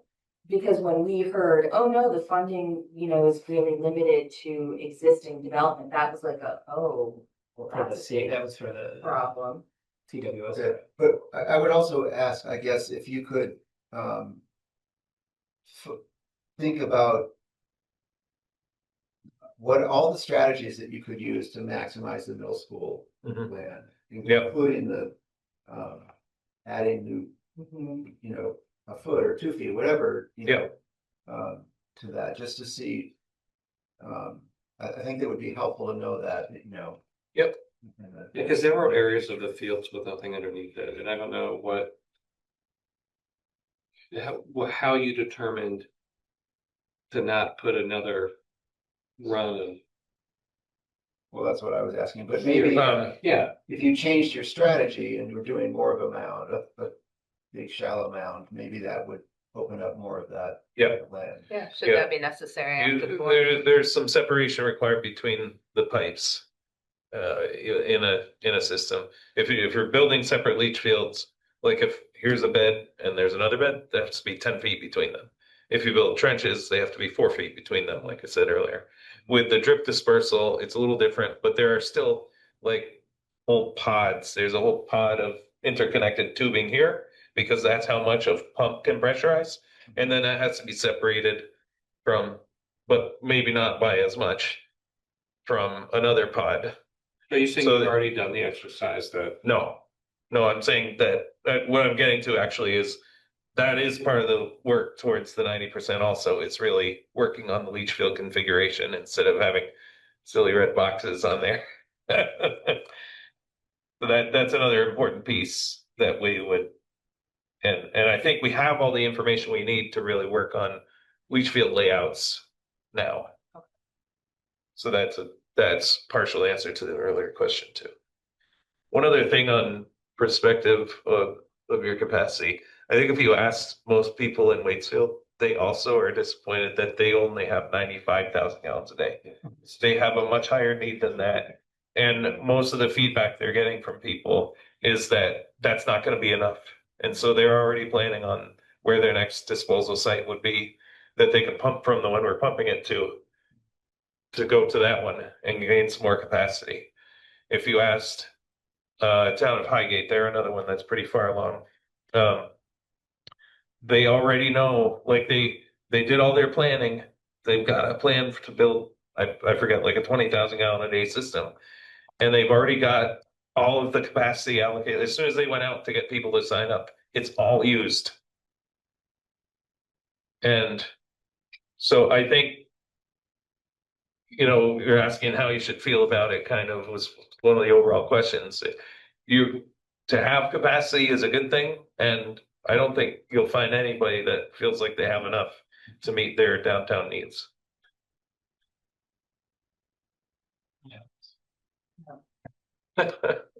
Anything else you feel that we need to know before you leave? I know we kept you long. No. Thank you, John. This Yes, was thank you. great. Really for helpful. all that work and meeting, good job. I say we skip the subgroup report outs. And we move to adjourn. Motion to adjourn. Oh, there was a question about possibly having our meetings on a different night. Do you want to have I that? think we need more people there for that. Yeah. Yeah. All right. We have seconds? Second. Adjourn. Tom seconds, all in favor of adjourn? Aye. Aye. Meeting adjourned. Thank Good you. night, everybody. Thanks. Thank you. Thank you. Bye-bye. Thank you. Bye, everybody. Goodbye.